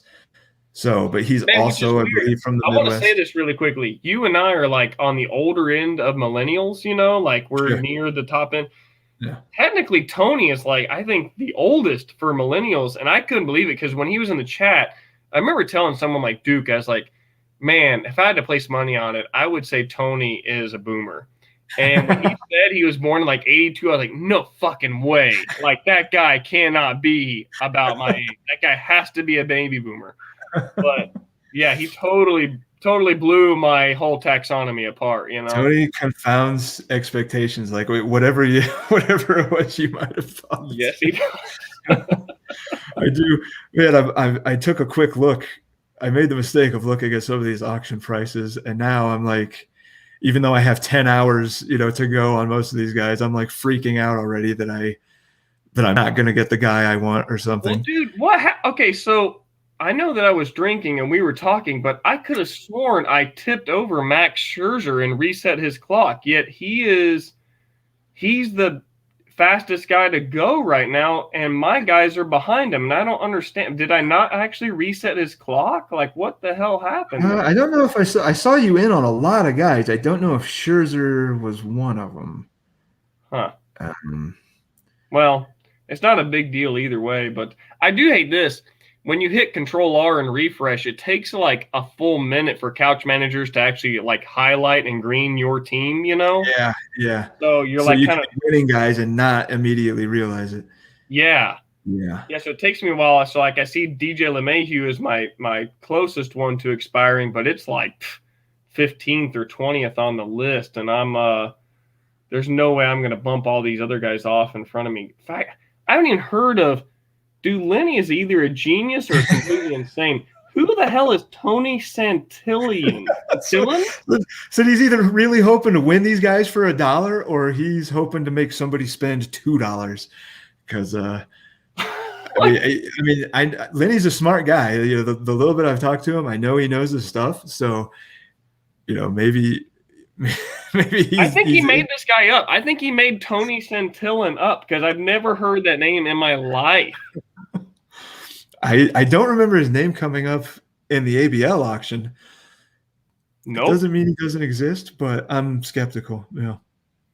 Is that kind of like, so I remember like there was like the second year after Chipper Jones retired, you could actually still nominate him, I think, in like Yahoo Pro Leagues. And I thought about doing it one year just to get someone to like bite on him, to think maybe he's coming back from retirement. I never had the guts to do it, but I always wonder about that, if there are players that aren't actually like playing that are in the roster. Dude, maybe you've seen, well, maybe you haven't. My beef that I have with Fantrax. I've asked them, personally, they're the Fantrax Twitter account, and multiple guys that I know write for Fantrax. I have asked them, why is Tommy Hanson still in the player pool? He's been dead for 5 fucking years. Why is he in the player pool? Like, what sense does it make? Remember Tommy Hanson? Holy What sense cow. does it make to have him in the player pool? What the hell sense does that make? That's He's been crazy. dead for years. Like Yeah. Daryl Kyle's not in the in the player pool. Why is Tommy Hanson in the Fantrax player pool? Why hasn't he been removed? And I have never gotten an answer. And I bug the shit out of these guys on Twitter. I'll resend it time and time. Everything they say, I'll reply to it. Hey, man, why is Tommy Hanson still in the player pool? And they never answer me. I mean, if they don't know, they don't know. They could at least tell me they don't know. But you would think that somebody would say, hey, man, you have a point. Why is Tommy Hanson still in? But nobody ever – I never get hearted. I never get liked for bringing that up. I don't understand. Is there some kind of weird – I didn't believe you, and I just looked him up, and he is in there. And it even says in the news article, Hanson passed away Monday after suffering catastrophic organ failure. Yeah, why the hell is he in the player pool? What sense does that make? Is Oscar Taveras in the play? I haven't looked. I haven't looked at every dead guy. Is Jose, Fernandez in the player pool? Maybe they all are, and I'm the one being like unreasonable. I'm gonna find out for you. Hold on, I don't remember how to spell Oscar Taveras. Is it Taver? Yeah, Taveras. Okay, he's not in there anymore. Who was the other one you just said? Jose Fernandez. Roy Halladay. Is Roy Halladay still in the? I mean, he retired, so I guess that would make sense. But there are 2 Jose Fernandezes, but neither of them are that Jose Fernandez. Neither are the Marlins pitchers. So, so why Tommy Hanson? Of all the guys that died during their career, why Tommy Hanson? And he's been dead for years. Yeah. Still in the player pool. What possible? You need to nominate him one year, and if no one bites on you, just drop him and pick someone off the waiver list, But you ought to try that one year. Just bring it to attention. Like, I'm just going to draft Tommy Hanson in every best ball league with my 40th or 50th pick, just to get people talking. Like, maybe there's probably guys that have started playing fantasy, after he died, that have no idea who Tommy Hanson. He was a pretty highly touted guy, so it didn't really pan out. But that was 10 years ago that he was highly touted. Yeah, and he had I think he had one maybe really good year, but he never really became, he was like the Braves' Mark Pryor, like he was supposed to be like the next big thing for the Braves pitching, and he just didn't really pan out. And then his love affair with cocaine, we see how that ended. But why is he's not on the Yahoo pool? He's not on the ESPN. If you go to do an ESPN draft, he's not in the ESPN pool. I remember noticing. I watched him in his first or second year, and I remember noticing he had this weird thing in his delivery where Tommy Hanson would it was almost like he paused at the very top of his delivery, and his hand moved a little bit. It was really weird, and I just thought, how that has to hurt his velocity, right? Because he's losing momentum. Like a slight hesitation, and where he kind of snapped forward. I mean, I'm left-handed, but he snapped forward, and it wasn't. You remember the reliever? He started a little bit. Josh Kalmenter for the D-backs. He threw like he was throwing a tomahawk. Like he threw. It wasn't over the top like Greg Olson, but it was kind of like a weird tomahawk throw. Yeah. And that kind of, if he would have had that hesitation right before he snapped forward, that kind of reminds me of the thing you're talking about with Tommy Hanson. And when he was on, he was great, but he just wasn't on as often as you would have thought, based on his rise through the minors and everything and what he was supposed to be. And then finished with the Angels or I think it was the Angels. Yeah. And just really kind of finished very unceremoniously and then died. But definitely that makes me remember, though, you're talking about delivery styles. That makes me remember, so I pitched well in high school, but I never had any pitching coach talk to me about arm slots, and I threw really over the top. And I think I would have done a lot better if I had been just a little more out, maybe not 3/4, but out a little more, But no one ever talked about it. And so, I'm kind of happy I didn't try to play in college or anything, because my brother played in college and it was a bunch of meatheads who were just fucking morons, But, I just thought, if someone had told me, hey, you could probably get a little more velocity and be a more repeatable delivery if you just move your arm slot over a little bit, I think that would have helped. And no one ever mentioned. I was like straight over the top, and I didn't need to be. And it's so, every time I watch someone like that, I'm just think, man, I wish someone had told me that when I was like 16 or 17, Yeah, I wish I would have. Yeah, and I pitched a lot, mostly because I was left-handed. So I was like one of the few left-handed guys on the team. So I got to pitch quite a bit. But our coach, he wasn't a pitching guy. Like you said, he wasn't talking about arms. So he was just telling me not to throw a curveball. That's all he told me to do was don't throw a curveball. Don't throw a curveball. Yeah, don't throw. He's like, if you want to throw an off speed, throw a changeup. Don't throw a curveball. Stop worrying about trying to pick guys off of first base, because I thought I was going to pick whenever I let a guy, I thought I was going to pick him right off, and I, of course, never picked anybody off. Because as a left-hander, you just lift your right knee straight up and you're looking at him and you're like, man, if he leans the wrong way, I'm going to first base. Yeah, but then, it's like, it's high school baseball, and you don't always know how much these other guys are paying attention. You don't know if the first baseman's actually ready for the pickoff throw and stuff. Like I that was kind of the conversation that led to stop trying to pick guys off, because clearly, the guy's name was Ronnie. Like Ronnie's he's not going to be ready. He's not always going to be ready for it, because it was a good enough move, I guess, to fool my first baseman as well as maybe the runner. So it didn't end up being good at all. That's great. But, yeah, what kind of change did you use? I remember I tried a palm ball for a while, and I could never get the feel right, and it would just go all over the place. Did you do a circle change or palm ball or what? I wanted to throw the circle change, but like my hand wasn't really big enough to like get the kind of grip to get the fingers to curl over the rest of the ball, like doing the circle as well. So I kind of threw like the split finger change, and just kind of like rammed it between my two fingers, and exact same arm action and everything. But because of the way it was sitting in the fingers, it would come out a lot slower. And it was for high school, it was a decent pitch. But yeah, I never developed like a good breaking ball or anything. And growing up, my dad would always say, curveballs ruin your elbow. When I started pitching at like age, 11 or 12 was like when I really started pitching, no curveballs, no sliders. And I'm watching the left-handed pitchers of my generation. I'm watching Randy Johnson. I'm watching Randy Johnson throw these sliders. I'm like, well, I'm not going to throw 100 miles an hour, but maybe I throw a slider. Dad doesn't want me to throw a slider. High school coach doesn't want me to throw a slider. And any coaches I had before that were, they were just concerned about you throwing strikes. They just get the ball over the plate and I mean, did you throw that split finger for a strike? Yeah, I could. And oftentimes I threw it for too much of a strike. I would want it to be going down more in the zone, and it would kind of hang up a little bit. And if, because I wasn't, this is high school, I'm not great at like hiding the ball and stuff. So sometimes I think it probably became a little clear that I was jamming it into my fingers a little bit.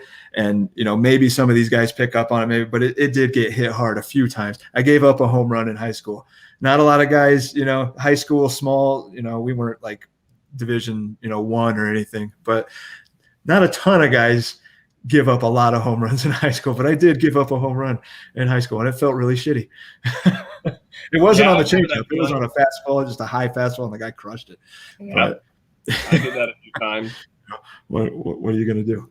So there's a wood bat league here in Madison that my neighbor actually plays in. He's a huge baseball fan, plays wood bat baseball, and they didn't have a season last year, but they were looking to add another pitcher, and so he invited me to try out for the team, and I was preparing for that. He told me that he would occasionally pitch in relief if they were getting blown out. He worked on his split finger, so he worked with me on that, and I'd never tried it before, and so I'm doing it. And you're right, same arm action and everything, and it's slower. But it was like my changeup. It was just like I'd throw it and I'd be like, well, I hope the catcher can actually catch this. Like it's who the hell knows where it's going to go. And so I thought if I could get control over this would be really effective. But I don't know how to like get it to go right with my fingers on the sides. Yeah, I mean, it's almost like you got to have like you've probably seen Pedro like talking about it, like how freakishly long his fingers are. It's like the last joint in his fingers are like longer than some people's, like little finger or whatever. And like the way he was able to wrap them around the ball and then have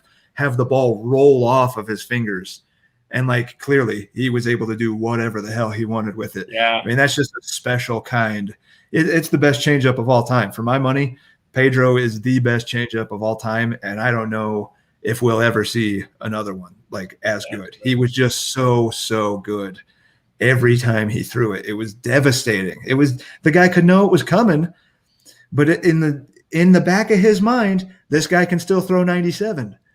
Yeah. So that's the thing. Even if you know it's coming, your muscles, that's part of the, the idea of like an ethos or something is that like you have to actually execute what you want to do as a hitter. And so like if your muscles are, used to reacting to a 95-mile-an-hour fastball and suddenly something comes at like 80, you just can't properly adjust to get the timing right, That's why these position players aren't constantly giving up homers, even though they're, a lot of these guys are just kind of humming it in there.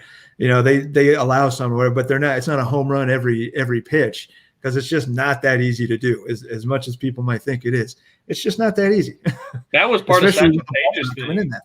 Satchel Paige had 10 different speeds, between his fastball and changeup that he had different names for them, but that was what I always tried to do was get to have different levels of how much, how fast it was if I could control it. But that's very difficult to do, but it was great for him. And if you could master that many different speeds, that's great. But look at Maddox, man. I mean, look at Maddox. Yeah. You don't have to throw 98, but he's a special outlier case of the pinpointest of control. But, and like modern day Maddox is maybe Kyle Hendricks proving that, if you can control your pitches and command your pitches, get them to do what you want them to do when you want them to do it, you can be successful, even though most guys are throwing, 98, 100 miles an hour these days. The guys like Kyle Hendricks and maybe back in the early, the Barry Zitos and the guys that didn't necessarily have the overwhelming fastball. Mark Mulder was successful with a splitter and a changeup and a fastball. And I mean, geez, even Hudson didn't throw that hard. I mean, the thing with Maddox was I remember him talking late in his career about how Leo Mazzoni would have Maddox and Smoltz and Glavine all work on their, most batters are right-handed and you need to throw down and away to a right-handed batter. And for Glavine, he said that was easier because Glavine was left-handed, but for Maddox and Smoltz as a right-handed pitcher to throw to a right-handed batter and hit that bottom right part of the strike zone, the bottom outside part of the strike zone was what they focused on. So when you go through that weekly rhythm of your starts, you have that day off afterward, and then you throw that bullpen afterward.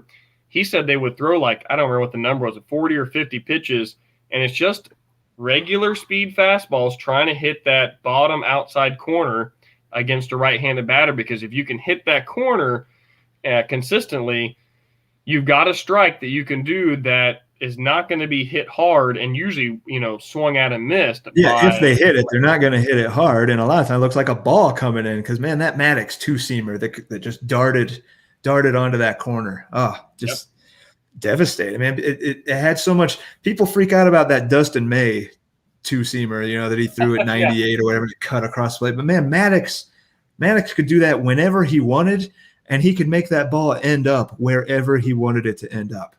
Yep. But he still was never able to strike out Tony Gwynn. I know. He never struck out Tony Gwynn. That's one of those crazy stats that just the list of guys that Pedro never struck him out. I think he only faced him maybe a couple handfuls of times, but he never struck him out. Maddox never struck him out, and there was a third Hall of Fame pitcher that had faced him quite a bit but never struck him out. Kind of just another guy that I feel like I almost took for granted. I feel kind of that way about Ichiro. I feel that way about Gwynn and some of the pitchers. Like, man, I really got to see some amazing baseball growing up, and I feel like part of me took it for granted. Yeah. I mean, I would agree with that. Yeah. You know what? How about this? For your pens, do you prefer black or blue ink? I use blue ink, or sorry, black ink with like planners and stuff because that's just what's available at the church office most time. But I think I prefer blue. You know what's funny? So I like blue as a color anyway, but I read something recently that human eyeballs, I'm trying to remember, blue is the most recent color that humans have developed the ability to see. And it's actually documented not that long ago, like Homer's Iliad and Odyssey. He writes it as like, he calls it the wine dark sea, because even just a few thousand years ago, humans didn't universally have the ability to see the color blue and have a word for it. And so the word for blue is the most recent color word that's come into the human language. And awesome. so because it's newer, evolutionarily speaking, it's also, I think, more vibrant and interesting and exciting. So it makes sense to me that blue is like kind of a novel color to use, you Yeah, know? people seem to generally favor, blue as a calming, relaxing color. Man, I did not know that. That is really cool to learn. Yeah, look I that had up. no I idea. forget how, somehow biologists have figured out that the cones in the receptor cones in your eyes, whatever it is that sees or perceives the spectrum, the UV spectrum for blue is like the most recently developed in the human eyeball. Wow, that's awesome. Yeah, Yeah. I did not know that. Oh, that's really cool. Okay, so yeah, blue ink, black ink by work, blue ink by choice. Yes. Yeah. Okay, that's fair. Democratic, like, you know. There you go. I will say, I was no fan of Biden really, but my wife and I campaigned pretty hard for Bernie and for other sort of socialist leaning candidates in the area. And I remember thinking during the primaries when it kind of the field narrowed to Biden and Bernie, I remember thinking like, okay, this is for the Democratic nominee for president, and the Democratic Party is colored blue. And theoretically, that's because historically they've been the workers' party, blue collar, union jobs. But if anyone has the right to call themselves a blue candidate, it's Bernie Sanders, because, he actually has been pro worker his whole career, whereas Joe Biden maybe not so much, So Joe Biden did this whole thing. I'm a Democrat, blah blah blah. And I thought, well, really? Like, are you an FDR Democrat, or are you like a Bill Clinton Well, Democrat? he was I rode the train 8 hours to go work in the coal mines for 12 hours and then rode 8 hours back, for Yeah. a 30-hour day or whatever the hell it was. So yeah, I don't know about Sleepy Joe. I mean, I'll take him. I'm happy that he won, but I don't consider him an ally. He's sort of someone you have to twist his arm to get him to do the right thing or a decent thing, rather than someone that you can just sort of sit back and relax and assume he's going to do at the the right very thing. least, he's not outwardly like a jerk on purpose. Yeah. I guess at least that much. Right. Right. Let's take one last look at the board here before I allow my We got wife to stop we having we to. got packs to open. So look at the Oh board and yeah, then yeah, I forgot about the pact. Yeah, so we just kept going and we kept finding things in common to talk about that weren't ABL related. So yeah, Seth had some what is it, 2021 tops? yeah. So I recently, I collected cards as a kid and then sold them all. Everything fell out of the bottom, and then recently I just saw some pictures of great cards on Reddit, and I was like, there's a baseball card subreddit, so I subscribed and I see all these sick cards that people are pulling, and I realized, oh, there's been this revitalization. So I started looking at retail stores like Target and Walmart and whatever. Can't ever find any, and that's what everybody's reporting. It's crazy. It's like people know what days cards are released, Oh and they yeah, they go. know the vendor. Like they get in tight with the vendors, and they know the vendors are going to be there at 8:30 in the morning. So they're sitting there with a folding chair at eight Yeah, o'clock and there's like a earlier. line. Yeah. I Yep. can't leave. So anyway, I've been looking, didn't find any for a few days, and so I finally today at Walmart found. So I found a few boxes of 2021 Let's top get you. series one, which I found out is like kind of the I don't know, kind of the most generic form. But Sure. I found a few, and it's funny because I ended up getting 5 of these, but there were 6 at the time, and I actually grabbed them all because I saw they were selling on eBay for like twice or 3 times the amount that they were on sale at Walmart. And I was like, if I don't like them, I'll take them back. But I'll open some, I might sell some, whatever. And this woman comes in and she's like looking at stuff, and I was like, are you looking for baseball cards? Because I actually have all of them in my arms right now, and I really feel bad if you actually want some. So she goes, oh, yeah, my husband just said to come by, and if I found any, to buy a box and some packs. I was like, here, just take whatever you want. So I kind of held it out to her, and she took a box and 2 packs, and I was like, cool. It's like the one time a guy standing there with his arm full of cards happens to be a pastor and like a guy that feels empathy for others and stuff, and is like, here, take some of my cards. Yeah, because most of the time it's going to be like, yeah, I got him, you son of a bitch. You were too late. Yeah, I was here. You should have been here. That's exactly what happens in my town too, man. There'll be people sitting there with chairs waiting for that vendor to roll up.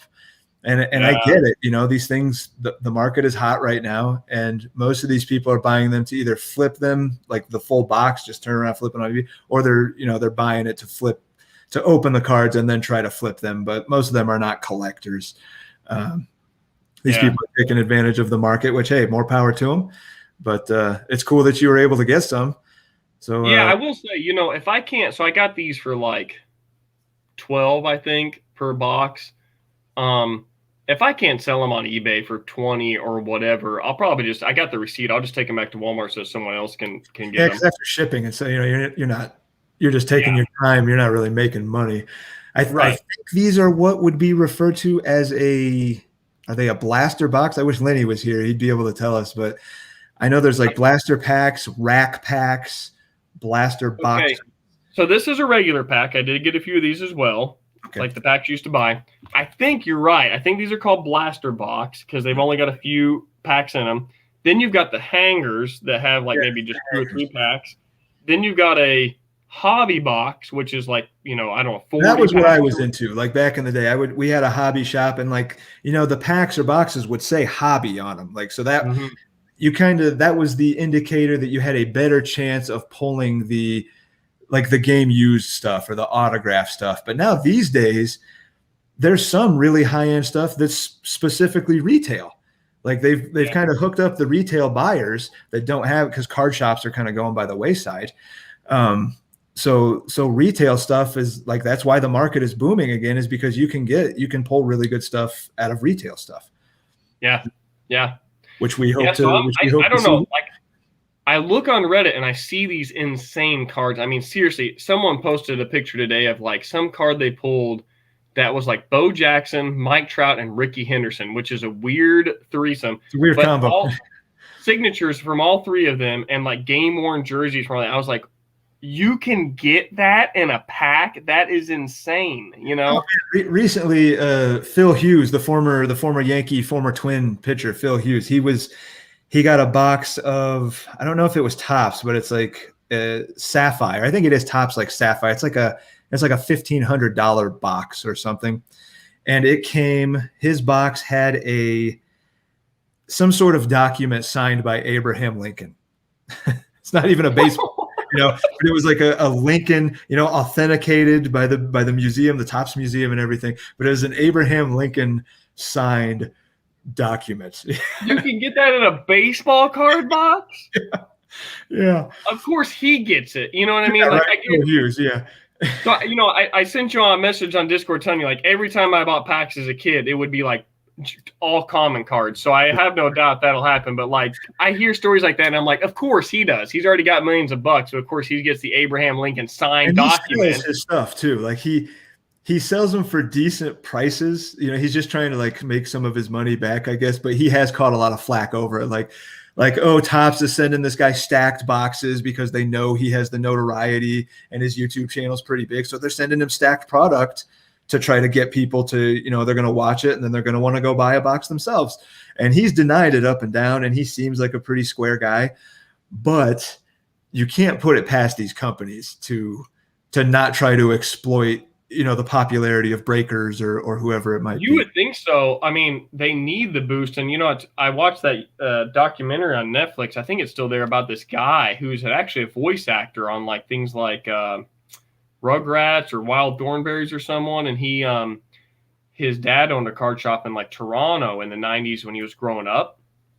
and he did this whole documentary that was on Netflix about how that 89 Griffey rookie that kind of blew up the industry, how he interviewed this guy who used to work for Upper Deck, and he said the guy who used to work there said, yeah, they had a sheet, and he had it actually in his office now behind him, a whole sheet, not 89 Upper Deck cards, but of just the Griffey card that they would just print out because it was worth so much, and they would just print off sheets of it and send it out to card shops. And Beckett was like, saying, oh, this card's like a $75 card, and people were paying it, but it was that's like $75 in the early 90s.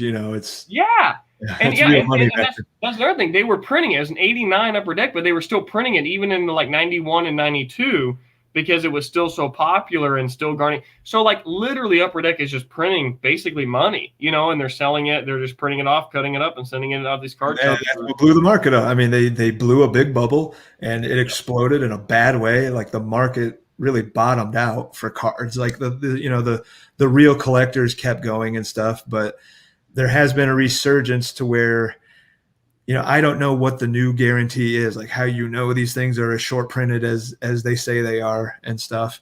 But I think the internet helps because you would get found out if someone said, I got an 8 out of 10 Trout signed thing, and then someone's, oh, I got an 8 out of 10 Trout signed thing, Yeah, kind of the instant credibility check of the internet is probably really helping drive that. Yeah, you're right. Because I remember back then, like these Upper Deck boxes where they would advertise like, oh, get a Babe Ruth, game used back card, like, 1 of 1. I still wonder how many 1 of 1s are still out there, unfound. Because you can go on eBay and find these boxes from, 2002, get an unopened box of Fleer or whatever, 2002. So like, are there still a lot of 1 of 1s still floating around out there unfound, or are we ever going to know? How do we ever know? You would think someone would like do a comprehensive database of like what all has been found and sold online, Yeah, because the new term is like, well, this is, say something's like a 2 out of 5 or whatever. Like, well, this is an eBay 1 of 1, because this is the only one you're going to find on eBay. So it might as well be a 1 of 1. But I want to kind of know about the true 1 of 1 cards, like how many from the early 2000s when that kind of really started being a thing, like how many are still out there?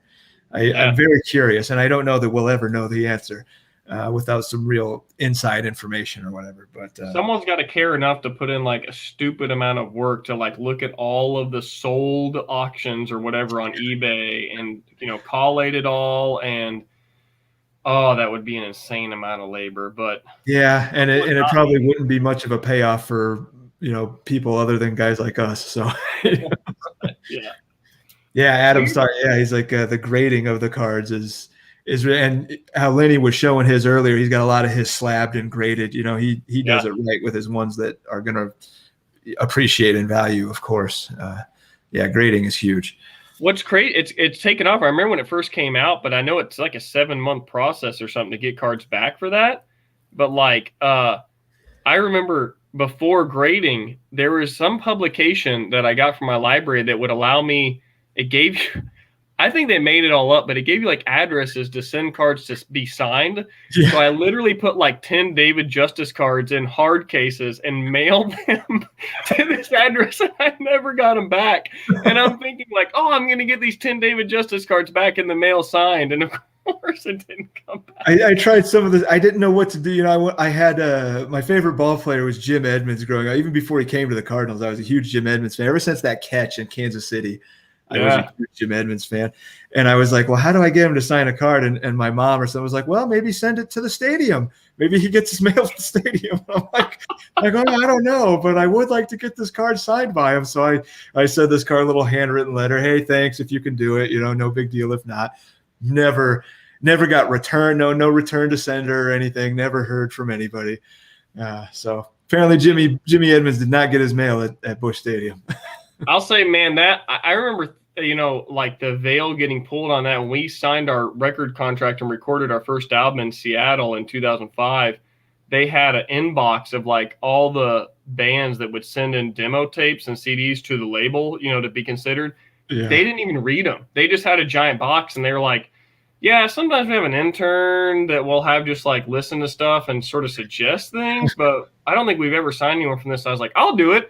So I listened to like 100 different like demo tapes and stuff. And I was like, hey, this one's pretty good. And I'm pretty sure they were like, okay. And then they never listened to it. Like it was just like, I don't even think that stuff gets opened. You know what I mean? I think they literally just, you send in a card to get signed or whatever. I think whoever processes the mail just literally throws it in the trash. Yeah, thankfully we didn't have those kind of We recorded our like demo or whatever to give to like live venues, to say like here, here's what we can do or whatever. But yeah, we didn't have any hope of like sending it anywhere and actually having it get listened to. All right, so let's break into a pack of these things here. I'm gonna put you on. So this is it's got Juan Soto on the front, so that's a good sign. Now, like I said, I always got common cards. I used to buy singles when I collected. I'd go to flea markets and thumb through the like dollar cards and buy Griffey's and Frank Thomas and McGuire and Greg Maddux and Nolan Ryan stuff. Every time I bought a pack, it was like no inserts, no special things, not even a good player of the regular set. So I think what I'm going to do is I'm going to go, if you're cool with staying in, until I get an actual good card, whether that's a signature or memorabilia game used piece or insert or some kind of like, actually good Fernando Tatis. Base card, yeah. It'll be a checklist or something. Yeah, checklist. Oh, my gosh. At least Topps is still putting. I couldn't really see, but I saw that it was double digits cards in the pack. At least they're still sticking with like a decent amount of cards in the pack. Yeah, 16 cards in the pack. Yeah, okay, that's pretty good. Yeah, Topps 21 Series 1. Like I've heard that this is kind of the generic version of things. So here's Roberto Perez, nothing. Chris Bubik, if I'm pronouncing that correctly, not really anything. Oh, that one's upside down. Oh, these are all upside down. Can I turn these upside down? Oh man, yeah, they do the flippy flop thing. Who? Bo Burrows? I think they're making up names. This is like, who's the guy that Tony Santillan? I think this is a made up guy. This person doesn't exist. Oh, there's Bo Bichette, so that's something. Tell by the hair, yeah. Yeah, you can. Bo Bichette is worth something. Jacob Junis. Oh, a couple Royals pitchers. Ouch, that's not a good pack. I know. Brandon Kinsler, again, nothing. Garrett Cole, that's all right. Yeah, there's a card. Again, it's just the base level, though, so that's not like, this isn't really anything. Yeah, it's not. You see all these great picks from, like, people, and they're, like, just these fabulous-looking cards. Mitch Keller, which, maybe for fantasy upside and dynasty is something. You do buy that. Is that Tatis? No, Jurickson Profar. See, that's how it is for me. It's like, oh, is that Fernando Tatis? No, it's Jurickson Profar. Oh, there's Lenny. Yeah, that is a blaster box. Okay. Oh, here we go. Here's weird. So check this out. It's like a history of Topps. It's a Griffey card. Huh. I don't know what it means though. Topps reintroduces Bowman. Bowman's back. I don't know. I have to check this out. Autograph behind that? Did you pull an autograph? No, I think so. There's an autograph on this. So it's like a picture of an old Bowman card. This is like, I think, the 89 Bowman. And they had a autograph on the 89 Bowman. So that's just a picture from that. The card behind it, like the front card in your right hand right now. Holy shit. You are is that right. Sick? That's Juan Soto's signature. Oh, my God. Is that legit? Man. Wow. I'm really glad you mentioned that. Say like congratulations or yeah, you should probably say something like that because that is easily the best card I've ever pulled from back, and that is a legitimate autograph. Wow. And if you had not mentioned that, I probably wouldn't have noticed. I would have dropped it and then I would have dinged it. Get the hell out of here. Oh man. That is a Juan Soto autograph card. Wow. That's so cool. Holy shit. What's the back look like? Okay, so this is interesting too. I just noticed this. So the back is like an old baseball card like this, and that's unusual because all the other cards are glossy and white like this. So this one has like the non-glossy sort of like paper-looking back, which is kind of neat. Now, see the thing. Now, if it doesn't say like congratulations, this is a Juan Soto signature. Like, is it on the card or is it like a marker? Man, it sure looks like it's an actual. I don't know, I'll have to check this out. I mean, you're right. On the back, it doesn't say. Okay, so the Adam back is is like saying a. there's one per pack. Adam's saying there might be one of those per pack. Are you serious? Yeah, Damn we it, might be freaking out over nothing. Adam. Just let me be happy for a Well, second. he can be that guy. Cold water Adam is. Cold water Adam. I'll have to call him that next time I'm hanging out with him. Huh? There's like a billion numbers back here on terms of Yeah, like. I think the back would have to say something like, congratulations, you've received a Juan Soto, autograph or signature or something. But with him being on the pack, I think Adam might be right. There might be like a different one of those in Is there every like pack. one of those? But it's just so weird because not only is the back different, but like you look at the front, like so all the other cards have been like this and glossy. Yeah, man. With the way you were holding, I was like, oh my god, that's a sig. Like that. I mean, it sure. I mean, it's always hard to tell, but I mean, it looks like that. I don't know. But you're probably right. With my luck, it's probably just like, that's like a dollar card. Yeah, I think we didn't get that lucky. I think the back would be more emphatic that you pulled a Juan Soto auto. I think it would. So I've never owned an actual autograph card. Is that how all of them, at least now, are? Like if you have a card that was literally autographed by the player, it would say on the back like this was autographed by the player? Yeah, almost 100% of the time, especially if it's an on-card auto. Some of them are cut autos, like they tape it on there or whatever, like he signed something else and they put it. But the on-card autos and everything, it'll say like, congratulations, or it'll be short printed. There'll be this is 10 out of 35 or whatever, but it'll say something to indicate to you that this is a legit auto. I don't mean to shit on the parade, but yeah. That's okay. I mean, honestly, just getting an actual like Juan Soto is like already cool. Like it was cool that we thought it was real for a little bit. We had a moment of happiness. I will say also, I think this Griffey is an insert because the number on the back is like HB something 6. Yeah, that's got to be part of like that says something about Bowman. Yeah, so it's celebrating like back when '89 when they reintroduced Bowman. From that's something. Yeah. Yeah. I don't know if it's actually worth. I'm not all that concerned about it being worth anything, but honestly, I would rather have pulled someone like Tatis because I mean, I'm not a Juan Soto disliker, but I'm not like a huge fan or anything. Sure. Man, the Tatis market is probably about peak, right? Like right now, the peak market is Tatis and Jason Dominguez. Probably, you're probably never going to get like a higher market for him than like right now that he just got. They said he's like more advanced than Trout is at his age or whatever. That's how it is in fantasy baseball. It's like baseball cards are the same way where it's like they're worth more before they start playing because there's no way they'll ever be able to supersede their hype, know? They're already like as high as they're going to get. You got to – it's time to sell. If you have Jason Dominguez shares anywhere, it's time to sell. Dude, and you mentioned checklist, and these aren't checklists, but these are team cards, which may as well be checklists for the Orioles and – Rangers. How dumb is that? These aren't even like individuals cards. These are team cards with team stats. That has got to be the lowest of the low. I wonder I remember like the early 90s tops and stuff, the complete sets were 700 plus cards. Like everybody had a card. But in fact, 92 Donruss had like 900 something. Yeah. You had some massive set. Like even Score in the early 90s, they had a pretty big set. And you had the Upper Decks and then the Fleer and Flare and Leaf. Yeah. And, there were so many different companies, but they all had massive sets. And then it really cut down to, I remember some years, I think even Topps was fewer than 500.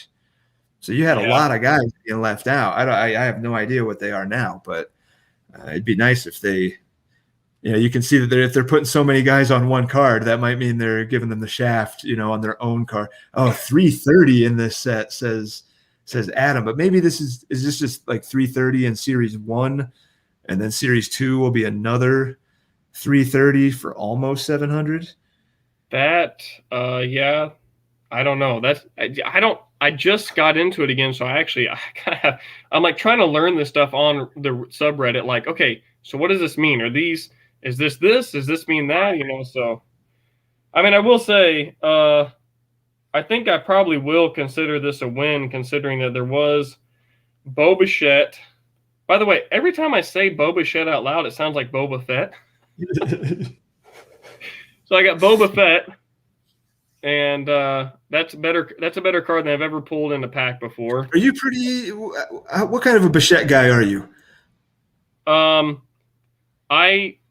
I kind of like him, but I'm not going to pay for him in fantasy baseball because if it was a redraft, I've seen him go in like the late second, early third. Yeah, I'm not getting at that price either. Yeah. No. I don't know. I guess it's partly like just how you feel about guys, and usually I trust my gut, and it usually works out okay. But there are times I'm wrong about guys, and I could be wrong about them. But if he were going at like pick 150, I would totally, be buying him, or even at 100, but not at like pick 20 or whatever. Maybe there's room for Bichette to turn into a first-round player. You look at the first round now; it's pretty crowded. Maybe he can supplant, Bauer's going in the first round. Maybe Bauer's not a first rounder next year. Maybe Bichette but where you're drafting him now, you're almost drafting him at his peak. Yeah. I don't like doing that. Like, especially as a shortstop. Man, shortstop is so deep. Third really are very deep. Yeah. I remember one of the first years I did online fantasy baseball, who was it? Jose Reyes and Hanley Ramirez were the 1 and 2 picks. And it wasn't because they were necessarily so much better, but it's because shortstop was a wasteland. And they were so far above the rest of the shortstop field that they were going 1 and 2. This must have been 2010 or so.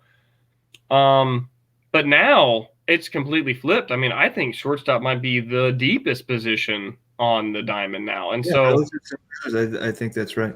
Yeah, so I'm happy with getting some other goofball 100 picks later that could probably put up similar numbers to Bichette. You can get Marcus Semien in the 12th or 13th round of a 12-team league. Yeah, I don't know how crazy accurate, but that feels about right for like the best balls and stuff I've done. Give me that. Yeah. And they're playing on the same team now, even, right? Semien signed with the Jays, right? Yeah. So they're but they're not the same guy, but give me the higher end pitcher. Give me like Luis Castillo in the second round instead of Bo Bichette, and then give me Marcus Semien later, because the pitcher that you're going to have to wait and take in the 12th or 13th round is not going to be as good as Marcus Semien is at shortstop. Yep. I think you got to pay attention. So I mean, I'm happy to get Bo Bichette because people like him as a baseball card, but man, I don't own any shares yet, and I probably won't own any shares of him ever. It's kind of like Votto. Like, I didn't own any shares of him for forever. It's just not, I just was never in on him. Although Votto had some great years, but I think I posted about this in Discord. I was like, man, I was never a Votto. Oh, it was in the shared best ball that we're doing with Tony. And we were, looking to draft him. I'd never had him. And then one year, like 2015 or 16, I was like, okay, it's no BP league. I'm going to get Votto. Traded for him. And that was the year he fell off a cliff. And I was like, man, that's how I always feel about Nelson Cruz. It's like that kind of season. It's like, it's Joey Votto. Of course he's going to OBP almost 400, like he's Joey Votto. And then he's not, if something happens, you got to check the auction. Oh man. Okay. Yeah, I'm looking at it now. What's going on? And no one's. Yeah. So I think that's Brewers. What's his name? Brewers Rob, right? Or Gaz is the Brewers. He's $300 spending already. Wow, that is incredible. There's no way he's going to win all that, but. You can sort up there instead of expires early. So you can sort by owner. I'm curious who these guys are. So, wow. Yeah, he's going to get outbid on a lot of those guys. But Acuna 33, Baez 15, Betts 32. If I remember correctly, he's one of the guys that kind of went nuts early in the ABL auction, and he wanted the chance at redemption. And basically his redemption is going to be just getting every good player. is He went $2 on Wendelken. He's the guy that went the extra $1 on Wendelken. Man, how crazy is this? James Karinchak, if that's how you say his name, is $11 right now. I like him. He has, like the control and command issues. He can end up walking a lot of guys, but man, his stuff, like if you've never seen him pitch, even just for a 2-pitch guy, kind of like Glass now has got 2 great pitches. Karinchak has the super hard fastball and then just a ridiculous 12-6 curve, like just an incredible 12-6 curve. He has all the makings of a great closer, like a double plus 2 pitches. So I like him a lot, but I think I don't want to give too much away of what I plan to do, but I think relief pitching might be something that I step back on a little bit. I'm fading relievers a little bit in this league too. Yeah, I thought maybe I was going to kind of go the other way and maybe fade starters and go heavier relievers. But the more I've looked at it and I've ran some stuff through the Fangraphs auction calculator, and it kind of confirmed what I was already thinking, and that I maybe want to dodge the relief pitching just because of the volatility. Yeah. I didn't really do that in ABL. I loaded up on pitchers and stuff, and I really don't like doing that. I don't like the volatility. So, man, outside of like Aroldis Chapman, every one of those relievers could there's a pretty decent chance they could turn out to be garbage. There's very few guys that have the job. Yep. I mean, even Edwin Diaz last year, I was like, oh yeah, he'll be going. Luckily I didn't get any shares, but man, like just total implosion, It's crazy. So Jeff's winning a lot of guys. He's got Soto for 40. It looks to be the high guy. And then Freddie at 32, Mookie 32, Acuna 33. Oh no, Trout's at 41. Hey Jeff, I got a Soto for you. You don't have to pay $40. You can pay $30 for this. Oh man. Okay, I gotta. It looks like it's signed. All right. My dog's getting nuts. I'm kind of getting hungry.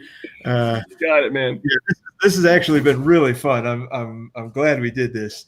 Yeah. And thanks for taking a good chunk of your Friday night to do it. Thanks for the guys that have been watching or still watching, the guys that watch later. Frank, I know you'll watch later, so shout out to Frank if you make it 2 hours and 16 minutes into this thing. I thought we were going to do like a half hour, 45 minutes, but I like to talk, man. I can't stop. Man, we just kind of kept going, kind of finding stuff to talk about. But that's the idea, right? That's getting to know Seth. And we're going to do this hopefully with everybody. There's a lot of guys that aren't super active on the Discord. They might be – I don't think they'll be hard to get a hold of, but these guys probably have not to say that you don't, but real lives and real jobs and stuff, they might do things with their Friday night other than sit around and nerd out over obscure baseball stuff like Rafael Belliard. And that was a great memory. I'm so glad you got that name. That was perfect, man. I love 90s baseball, man. I'm a 90s kid. You're a 90s kid. Tony's a 90s kid. I mean, we have a good little sect of us. I'm sure we'll uncover more as we go on. This is only the third one of these we've done. So we'll definitely talk again. I mean, we're going to do stuff like this during the season and stuff too. So man, thanks for coming on. Thanks for spending your Friday with us. And I'm going to get something to eat and really pour over this board. And thanks for having me, man. Have a good weekend, all right? You too, man. Appreciate it. All right. See you. Later.